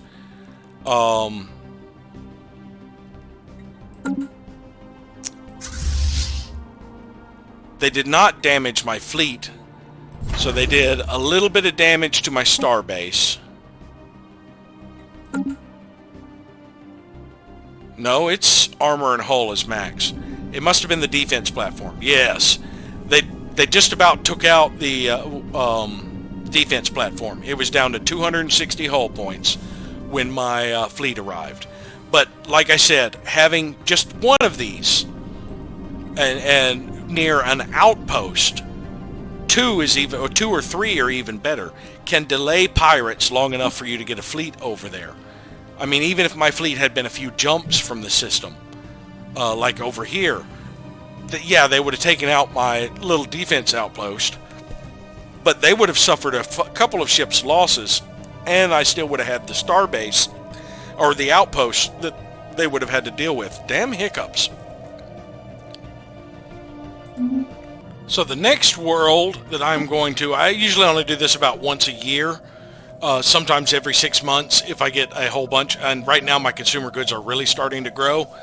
I might be doing this every 6 months.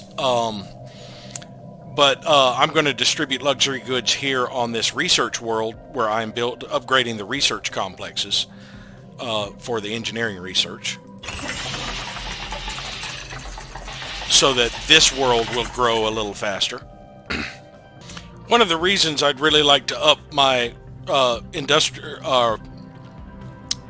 engineering research is I still have not done the Probe the Void or delved into the further secrets of the Cybrex. Both of them take a while, but I'd like to get up to cruisers before I start doing that. And this mining subsidy is going to help me develop my planets.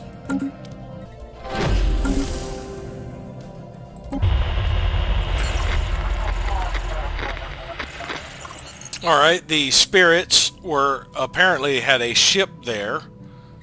I never saw it. But they are another empire. I still don't see it. I wonder how I made contact with them. Was it through this empire?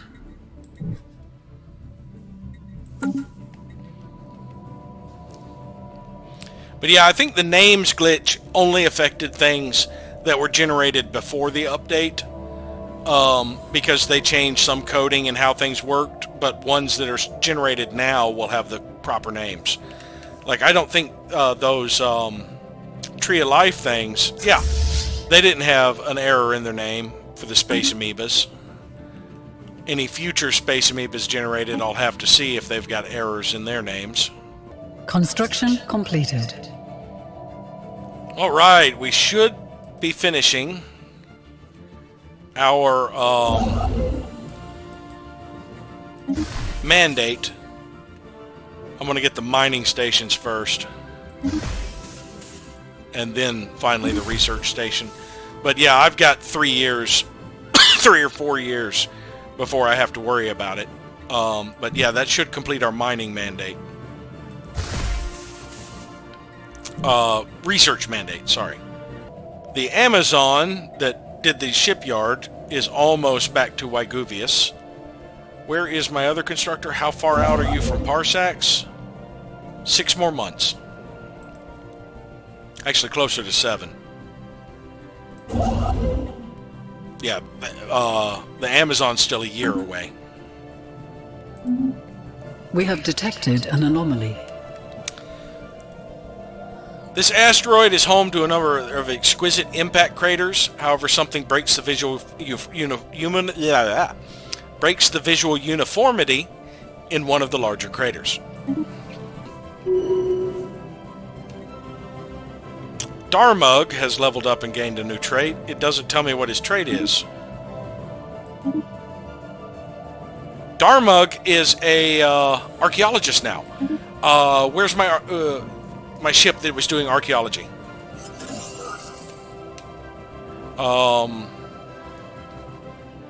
You. Alright, Darmug is going there. And you will be taking Darmug's place in the Asimov. Where are you? You're assisting research. While the crater in question was most likely the result of a regular meteorite impact, the complex patterns in the resulting depression originated at a later time. Science Officer Ives Gilbert argues that these surface-level patterns are not the result of an impact but a collision, one between asteroid and some unspecified orbital installation or ship of alien make. So that adds engineering research. Circuits in the dust. Barnard Star is finally fully finished. I have plenty of naval capacity now, so I can start stockpiling my alloys to reinforce fleets.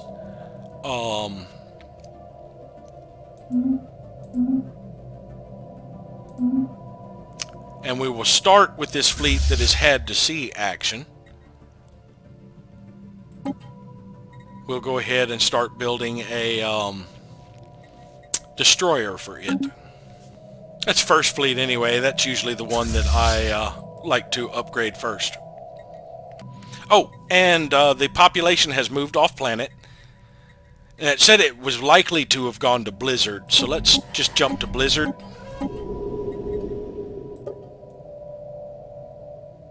Yes, it did go to Blizzard. Became a clerk. Now, Blizzard is in the Ponel system. I think all of mine have transit hubs now, so it's a bit late to be able to find out if that's actually working. I don't believe you need transit hubs in the location anymore, which means that my old tactic of building star bases over all of my colonies is actually not the best tactic to use. Because colonies are what generate the majority of your trade value, you are better off building trading posts in various areas and having large collection range for the trading post to get all the value for your colonies so that you have smaller trade routes to protect. And with your extra starbase capacity, you can build defensive star bases in areas that they need it, or star bases in areas where buildings are viable, such as near enclaves, black holes, or in nebulas. But yeah, this would be a good spot for a defensive one because of the wormhole. Research concluded. Optimal processing of mined minerals have allowed us to reach new levels of efficiency. So I'm going to be wanting to place these fairly soon on my mining worlds, the mineral purification plants, because that would add one more mineral per miner, and another miner job, which is really great.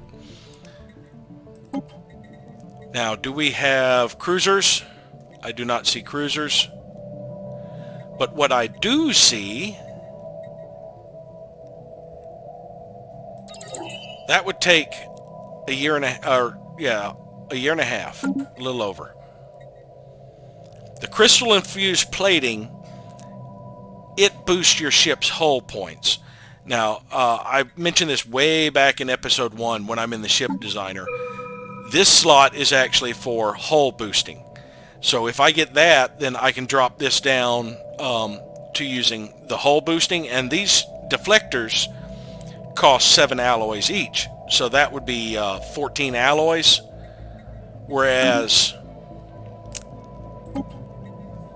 the crystallized infused plating, I think that was small, it does not cost alloys. It costs a small amount of crystal.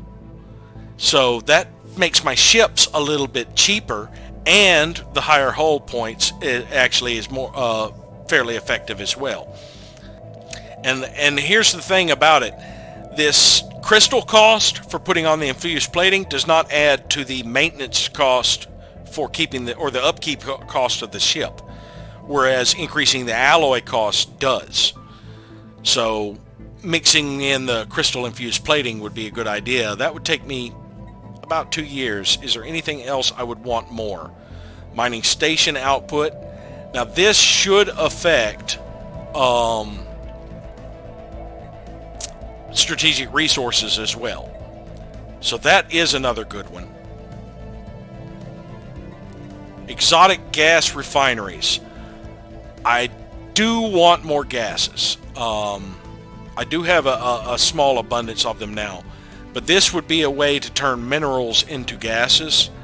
10 minerals would become 3, and of course it is modified by stability, and it can also be modified by, I think, they are specialists, so anything that affects specialist resource production. And if you change to a refinery type world, that will affect that. Alright, that would take 2 years. That would take 2 years. I think I am going to get the exotic gas refinery. That's materials. Do I have a materials specialist? Not anymore, but I do have a Spark of Genius who is currently not doing anything.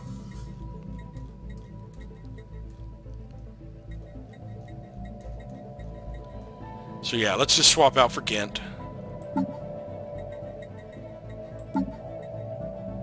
That actually added a month. It's because he's lower level.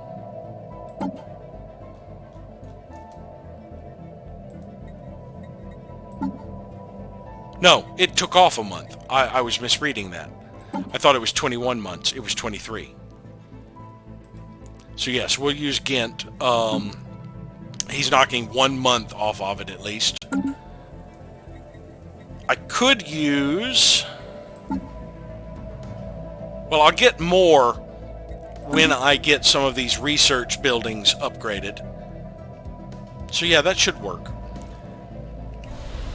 Now, do I have... I was building an alloy foundry here, but since this is a mining world, I'm going to cancel that and put on the mineral purification plant. It's faster, and because it takes 280 days, whereas the alloy foundry took... Oh, they took the same. But yeah, this will boost my minerals from jobs. Now, since I have 7 of these districts, that's 14 miners. This is adding another one, so that's 15 miners. So I will get 14 more minerals from these guys, and the mineral purification plant will add another miner. Now, actually, I'll get more than 14 from them. There's one thing to take into account. See, now, when you look at this produces, the mineral purification plant affects the base value. So instead of producing 4 minerals base, I will produce 5 minerals base before the other multipliers are added. So it should actually end up being a significant boost to the minerals. It'll be 11, so I will be getting like 1.5 or 2.5 minerals out of it.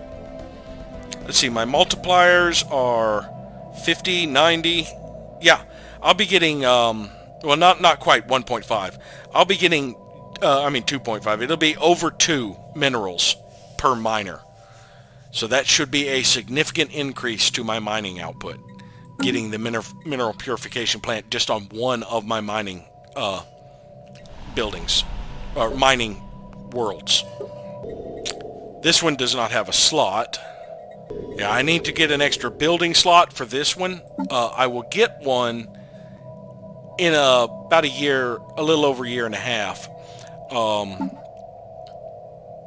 which would actually be faster waiting on that than trying to build a city district there. But saving up my minerals allowed me to upgrade this to a planetary capital, which is going to give it another building slot anyway. And I do need a research facility here, I think. No. So Blizzard will get another building slot from the capital and one from the tradition, so I will have more room to expand. Oh, my first destroyer is finally been built. It is in transit, and it will finally rejoin the fleet in 4 months.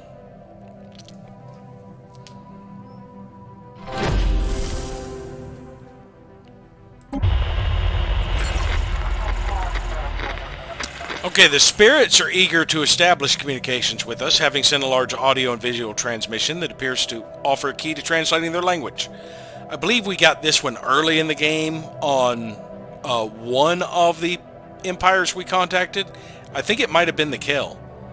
Our experts are confident that we will be able to use this to learn to communicate with them soon.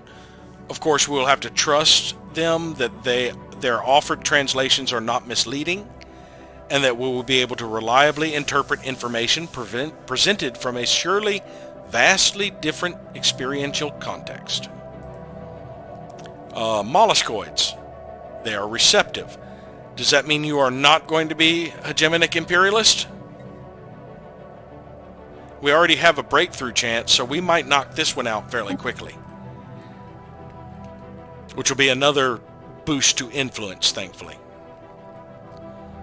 And it won't be too much longer, I believe, until enough empires have been contacted that the galactic community starts to form, after which the only first contacts I will still be eligible to do will be enclaves, marauders, and spaceborne entities, because I still have not seen the crystalline entities, even though I had a little event down here that was crystalline entity related.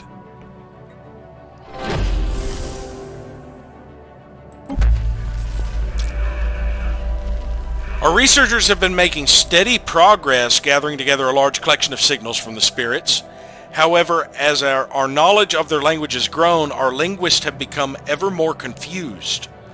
Apparently, they have had to reassess their previous working translations several times after finding out that the meanings they had ascribed to words were, in fact, extremely inaccurate. It seems that the whole outlook of the spirits is very different to ours, far more than we could possibly have imagined. Now that's going to take a few insights away. I don't think I had any insights, so that was pretty good to get early on. But maybe I had just gotten some from that past roll. I still have a breakthrough chance. Yeah, I'm just going to let these humans migrate off-world. Let's close that back up and see where they're going to go. Al-Madain is where they will migrate to. And that way I can fill up the technician slots with the actual technicians, which are more effective. Because these guys provide 10.7, where my technicians' robots provide 11.6. Research concluded.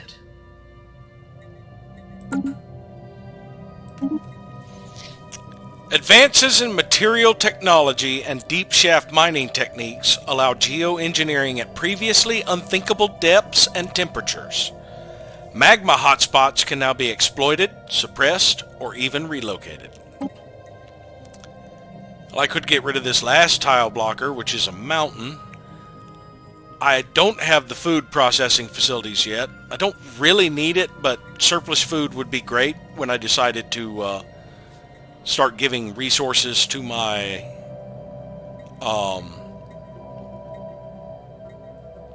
subject.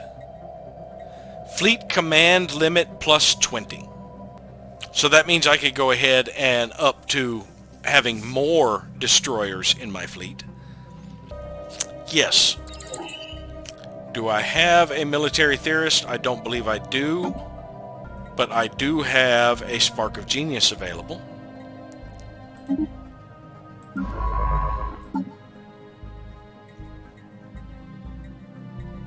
And I can put Trick into assisting research because he's the higher level one. Now I do have sufficient energy credits. I can go through here real quick to find any volcanoes. This one's building a capital. It's busy.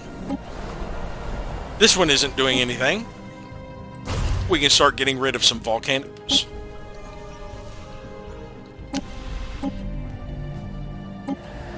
And it looks like that's it. I've got 2 planets with volcanoes. Blizzard. No, 3 planets. Blizzard, New Jamestown, and Nozomi. Well, I'll have them cleared up fairly quickly. And then I can finally remember to shut off volatile land clearance when that is done. Well, I'm about to get 2 new colonies. Well, how long is it till I get the colonies? This one will take years. 3 years. Almost 4. This one will take a little over 2 years. Yeah, I probably will still keep it running because, well, no, the Veil, does it have any blockers? It has 1 volcano. And an impassable mountain, so yes, I will want to get rid of the impassable mountains eventually. Made first contact with the Lamias in Stellaris system. There it is. It's coming out of the wormhole. I believe we have finally encountered the crystalline entities.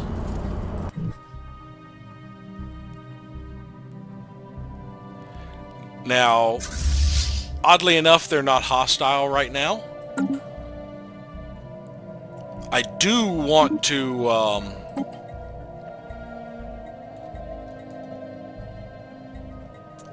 do first contact with them fairly quick. We can take the one out of the Hazar Pact. Francis Gibson can start checking out this new one. Finally got parsecs. That pretty much completes this area, so I could actually send this person over this way to try and get newness into my system.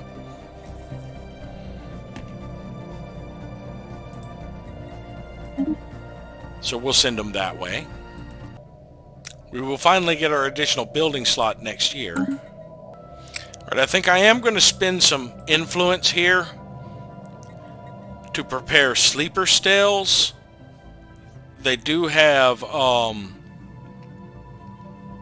routine encryption. It's going to take a chunk of influence to prepare the sleeper cells here.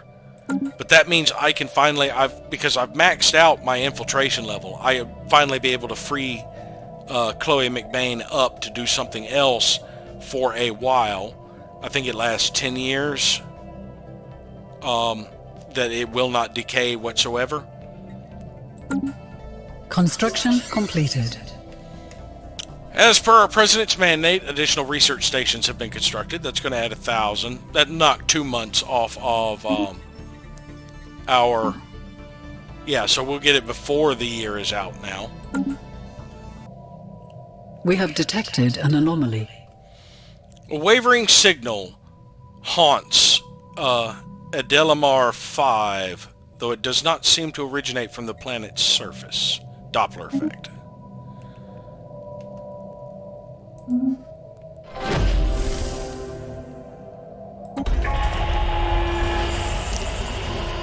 Alright, so the Alvathari Star Assembly. An alien nation is hailing us.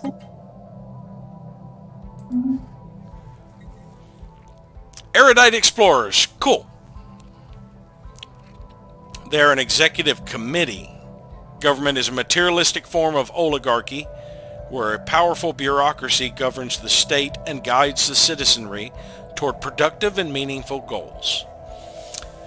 Greetings! I am honored to have been chosen by Chairwoman Voyle Chainwhale to represent the Alvathari Star Assembly in all diplomatic dealings with your fascinating species.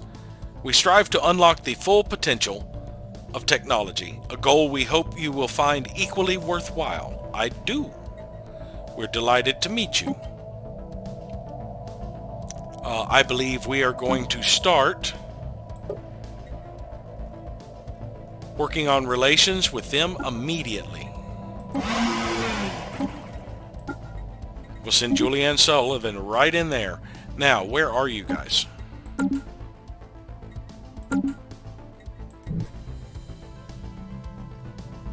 Way over here. And you were the spirits. You were the ones I contacted from here. So that means...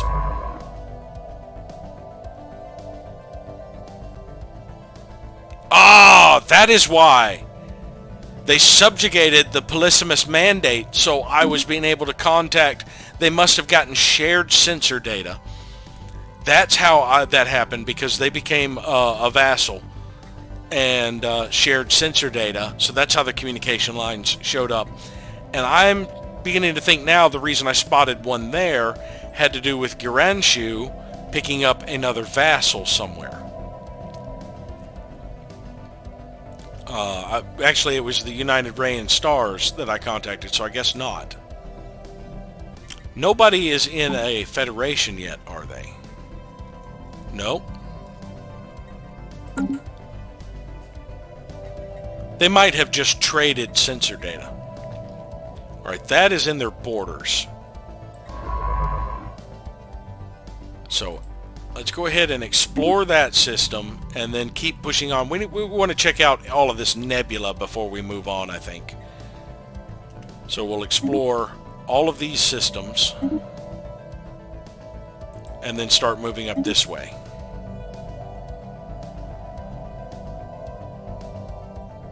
Once we get there, we should see.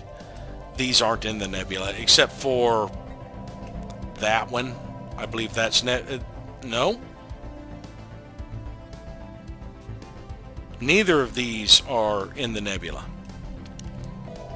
Now I have to keep about 250 influence saved up for the next year or so I can renegotiate my vassal's contract. The Ransomier's emergency buoy. An emergency transmission buoy floats in gentle orbit around Adelamar 5. Its outer casing is heavily damaged, seemingly by glancing weapon fire or a powerful explosion. It might be a human model for civilian ships, designed to be ejected as an emergency measure should the comm system fail. But the extent of the damage makes it impossible to know for certain. It is repeating a weak, distorted signal.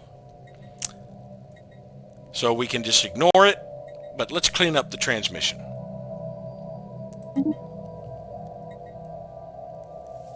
Now, why would a human vessel go ahead and research the project? That will take 1 month. Why would a human vessel be all the way out here unless it might have been a supply ship for my science vessel? Because, you know, you'd have to think the science vessels would need supplies every once in a while. The special project has concluded. The buoy has been verified as one of human make, and the signal is relaying has been stabilized. Human authorities, identify yourselves. Hello? This is the captain of the Luxian, a human civilian transport. Former captain. The Luxian is gone. We were boarded by pirates and taken captive before they blew up the ship. Who captured you? I think they call themselves the Ransomers, the Ransomeers. At any rate, they're a vile bunch. We'd all be dead already if they didn't think they could get something for us from the United Nations of Earth. I've overheard them discussing their demands. We will rescue you. Oh, thank you. Thank you, President. We're being held in some space station, but I have no idea where we are beyond that. I will increase the transmission burst now. It should let you triangulate the location of this prison from the emergency buoy. Position recorded in the situation log. Alright. Let us track that on map. It's in the Haga system, not too far away. Oh, really? 240 military power? That all you got? Oh, looks like they've got pirates out here again.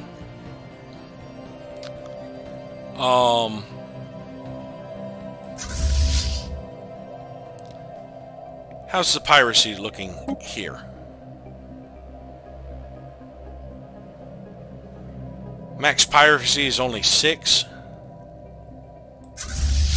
How long would it take you to get there? Probably a pretty damn long time.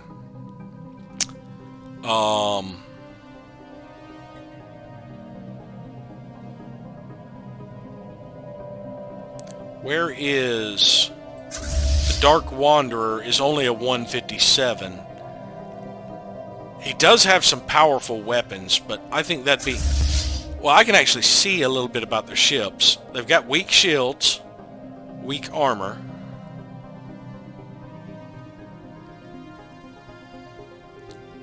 Whereas my ship, the Dark Wanderer here, shut off trade routes so I can see.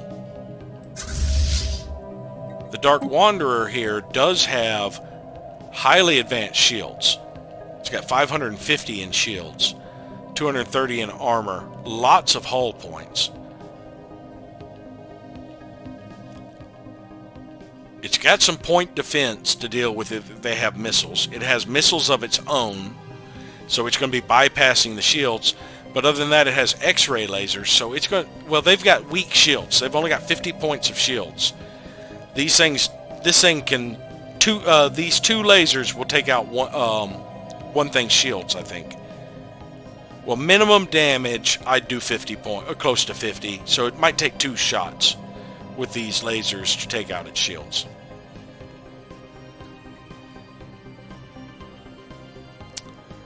I could.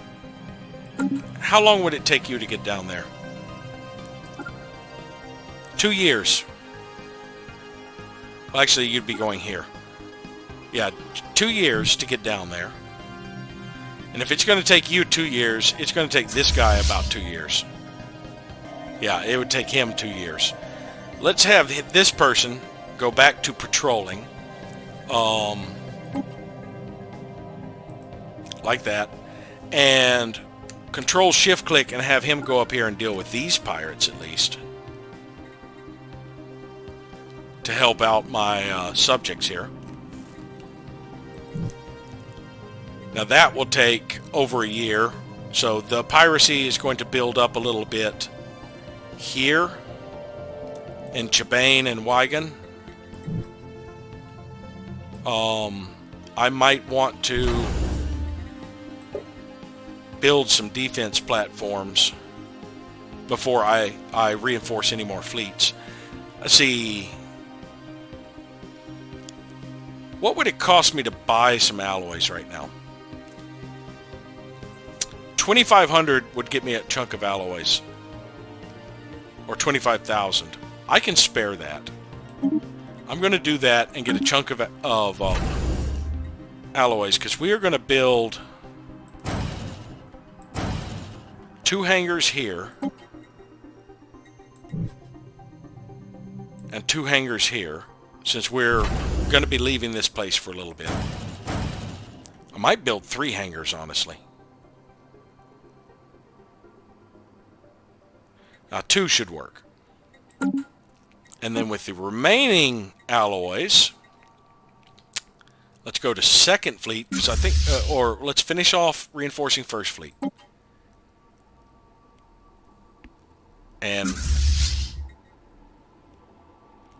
I guess spend the rest on this. Okay, yeah, so first and second fleet will be fully reinforced now.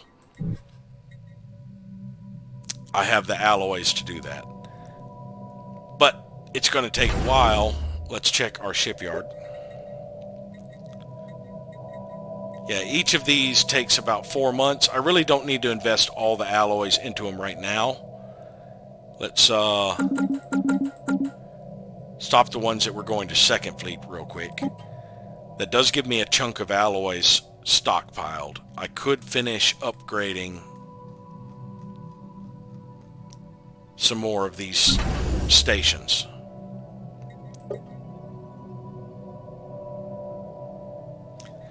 Or I could actually move these stations off and just have like Sol Station extend its trade collection to get the stuff from there. That cuts down on piracy. I've already started doing this way. Yeah, let's upgrade that one. Ponel is there. Friaka is there. We'll do Friaka. There we go. I need to get more stations so that I have like some shipyards toward my peripheries. The irregularity we had designated as lamias appeared to be made of some sort of crystalline material. Curiously, it seems to be able to propel itself across the void and protect itself when necessary, indicating that it may be alive. Our researchers are working hard to find out more.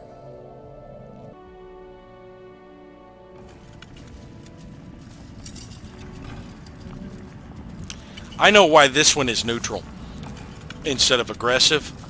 This one came from their home world, and it is going to, because every now and then the home world type areas of the space monsters or space entities will send out a neutral faction that is on its way to an unclaimed system to basically hatch and take over that system. The mining drones send out, little mining enterprises and then set up like these bases here.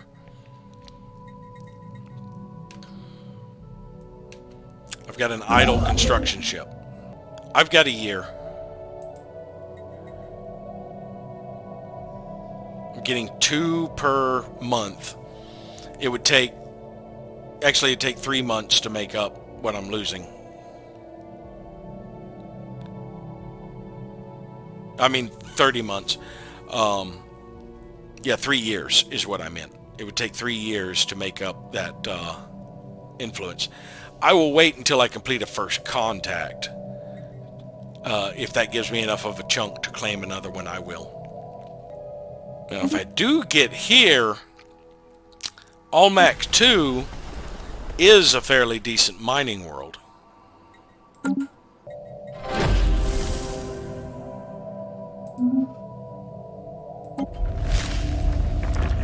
Our researchers have finished investigating the reports of extraordinary free-floating crystals like objects observed in the Stellaris system.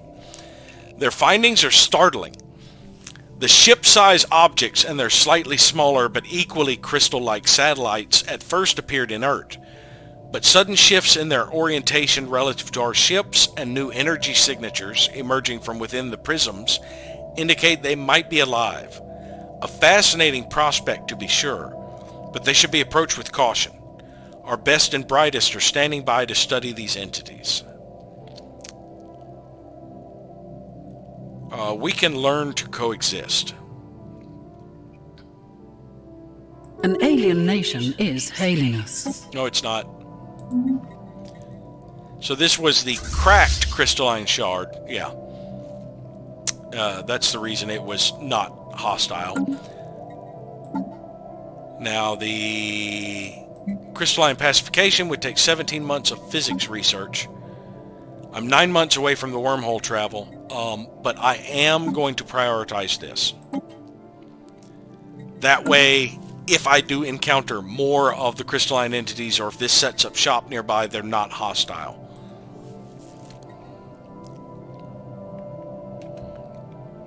And I do have an envoy available, and I did get a chunk of influence. So we will go ahead and claim Wyguvis. I think I need to go improving my relations with the Garanshu Confederation. We are getting negative again.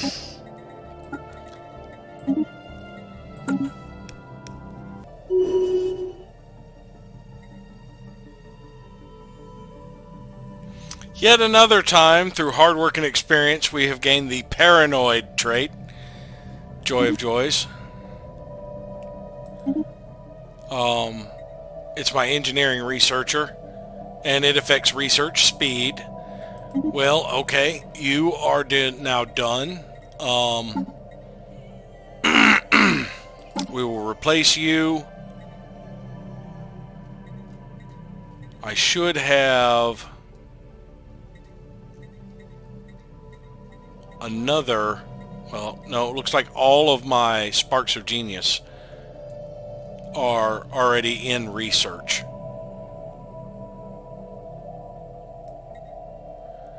She gets 5% and she's higher level. We will put her into the research and replace now, because paranoid does not affect him doing assisting of research. So he is now delegated to assisting research, it appears. So we've got a favor from the Alvathari Star Assembly with our thing. I'd like to get the favors with my allies, thank you very much. We're going to upgrade another research complex here on Ultinia. It's our physics research place, and then we'll have both of these fully upgraded. I didn't get the research complex yet.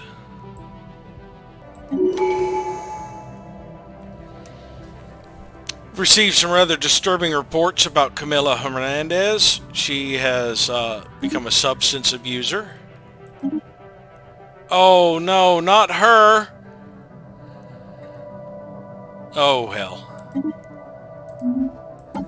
I do have access to another tradition. I now get a building slot from adaptive ecology, and I just realized I forgot to read these.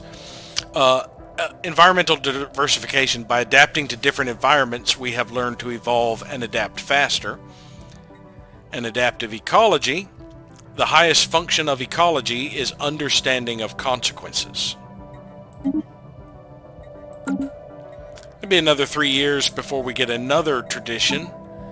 I don't really have a resettlement cost unless I move robots, so that can be the last one I get.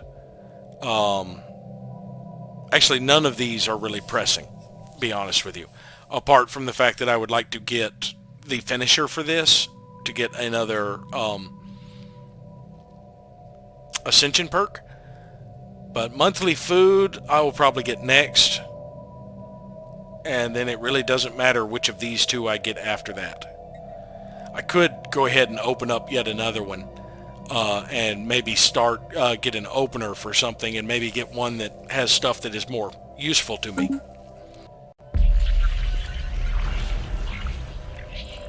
Spymaster Chloe McBain has recently launched a quiet investigation into her own operations in the Sacrosanct Church Foundation, after noticing a recent drop in their performance.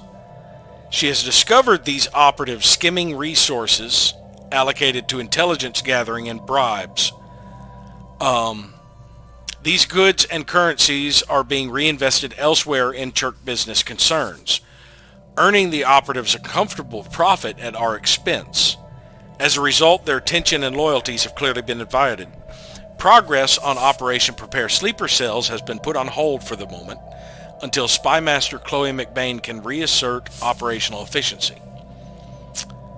Now, if I had a commercial pact with whoever this was, I could get a bonus. But I could dispose of the operatives, which drops our infiltration level. But yeah, this cannot be tolerated. Issue reprimands. Research concluded. Our operatives in the Sacrosanct Church Foundation are no longer skimming resources from our spy network allocation. Firm reminders of just where their loyalties lie have reinvigorated the operative's sense of dedication. They will turn their resourceful talents wholly to our cause. So we got a boost in the infiltration level, which was maxed anyway, honestly.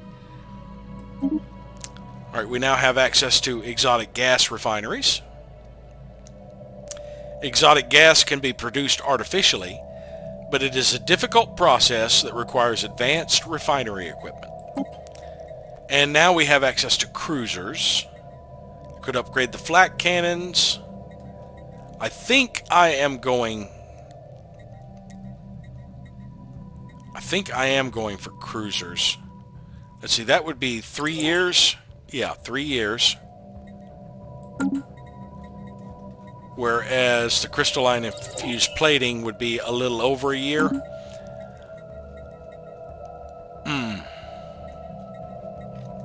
It would be nice to do that to cut down on the cost of my ships.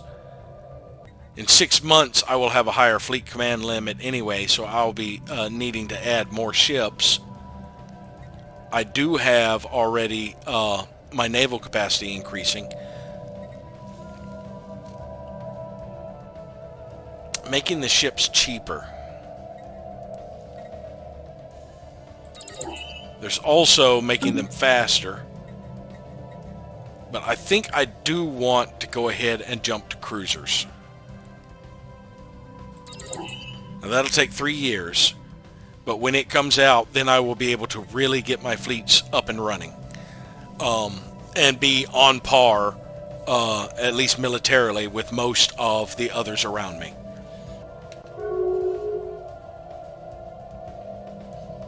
Got a favor with the Tezekian Hive.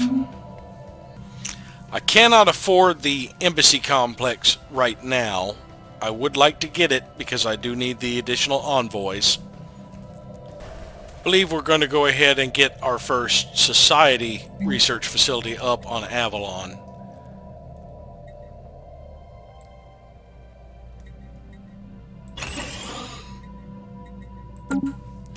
Minerals are climbing a little bit. I'm about getting close to being double what I was gaining before, but I still need more. I do have the ability to upgrade another starbase. System survey concluded. Alright, since there are currently hostiles in that system, I'm going to loop around the other way and just survey this section. And hopefully by the time I'm done, they will have been cleared out. I can get started, I believe, on the embassy complex finally. That wipes out all of my minerals, though.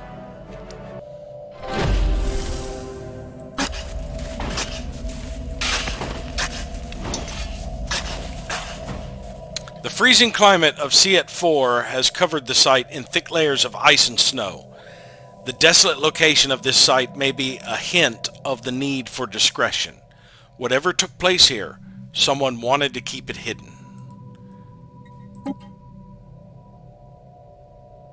Yeah, I don't think I read the original on the frozen complex.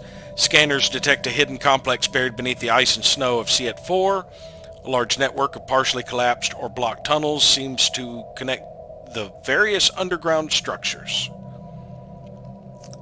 But yeah, we're on to Chapter 2. Made contact with the Grendels in the Zemtari system.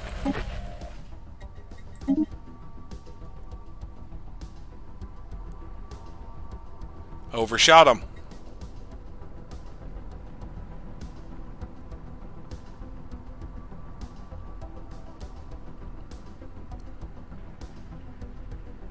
I'm not sure who that is. Reptilian, possibly? We do need to assign an envoy. We're at 84 with them. 43 with them. They're erudite explorers as well. I think I will spare the one in the hive. Christian Biaconley. Well, it appears they cleared out the pirates themselves. They have a fairly sizable fleet. Destroyers and corvettes. So that was a wasted trip for my fleet. Knowledge is the key to the universe. Had a favor with the Garanshu. Gradual adaptation to the realities of deep space combat allows us to effectively coordinate larger maneuvers. Alright, we can get the living state, which gives us a unity bonus. Well, I guess the deep space black site is still a good reason to build starbases over your colonies. It provides stability. Galactic bureaucracy gets the yet upgraded again administrative complex, edict fund, and base intel level. I think I'm just going to knock out ground defense planning. I do have some soldiers that'll give me a little bit more naval capacity right now, and it's fairly quick. I can knock it out in 11 months. I'm starting to bleed over on my edicts, but I provide enough unity that's not a huge issue right now. Construction completed.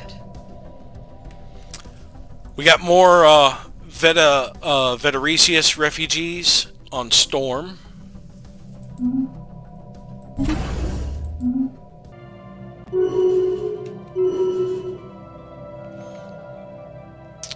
More favors from the Verzak.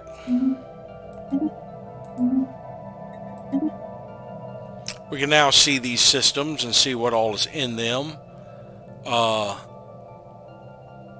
Let us survey that one. Do not know how long this fleet has stopped moving. I just noticed it had stopped moving. Its order had been interrupted somehow. The special project has concluded. The crystalline entities seem to resonate in response to something. One of the few interactions with their environment. The exact nature and possible wider purpose of this emitted waveform has yet to be ascertained, but for now our ships can approximate it using radio pings, essentially camouflaging themselves as fellow crystals.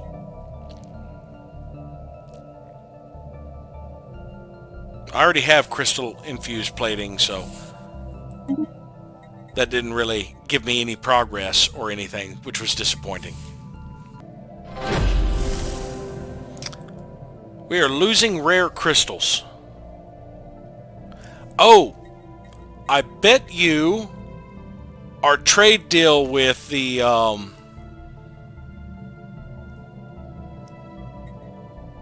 trade deal with the Enclave over here. Where are they?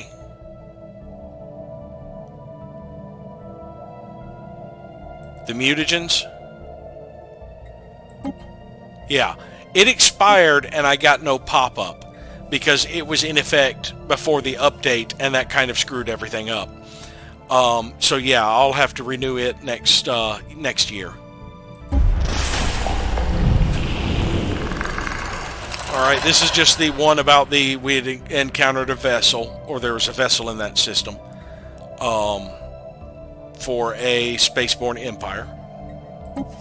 The Grindles.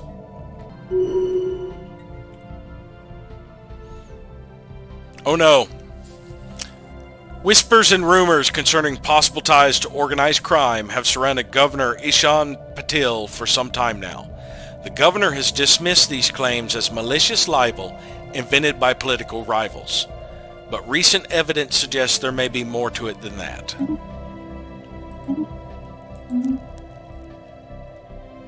He's got a long lifespan, but he is corrupt, and he's over the Friaka sector. Let's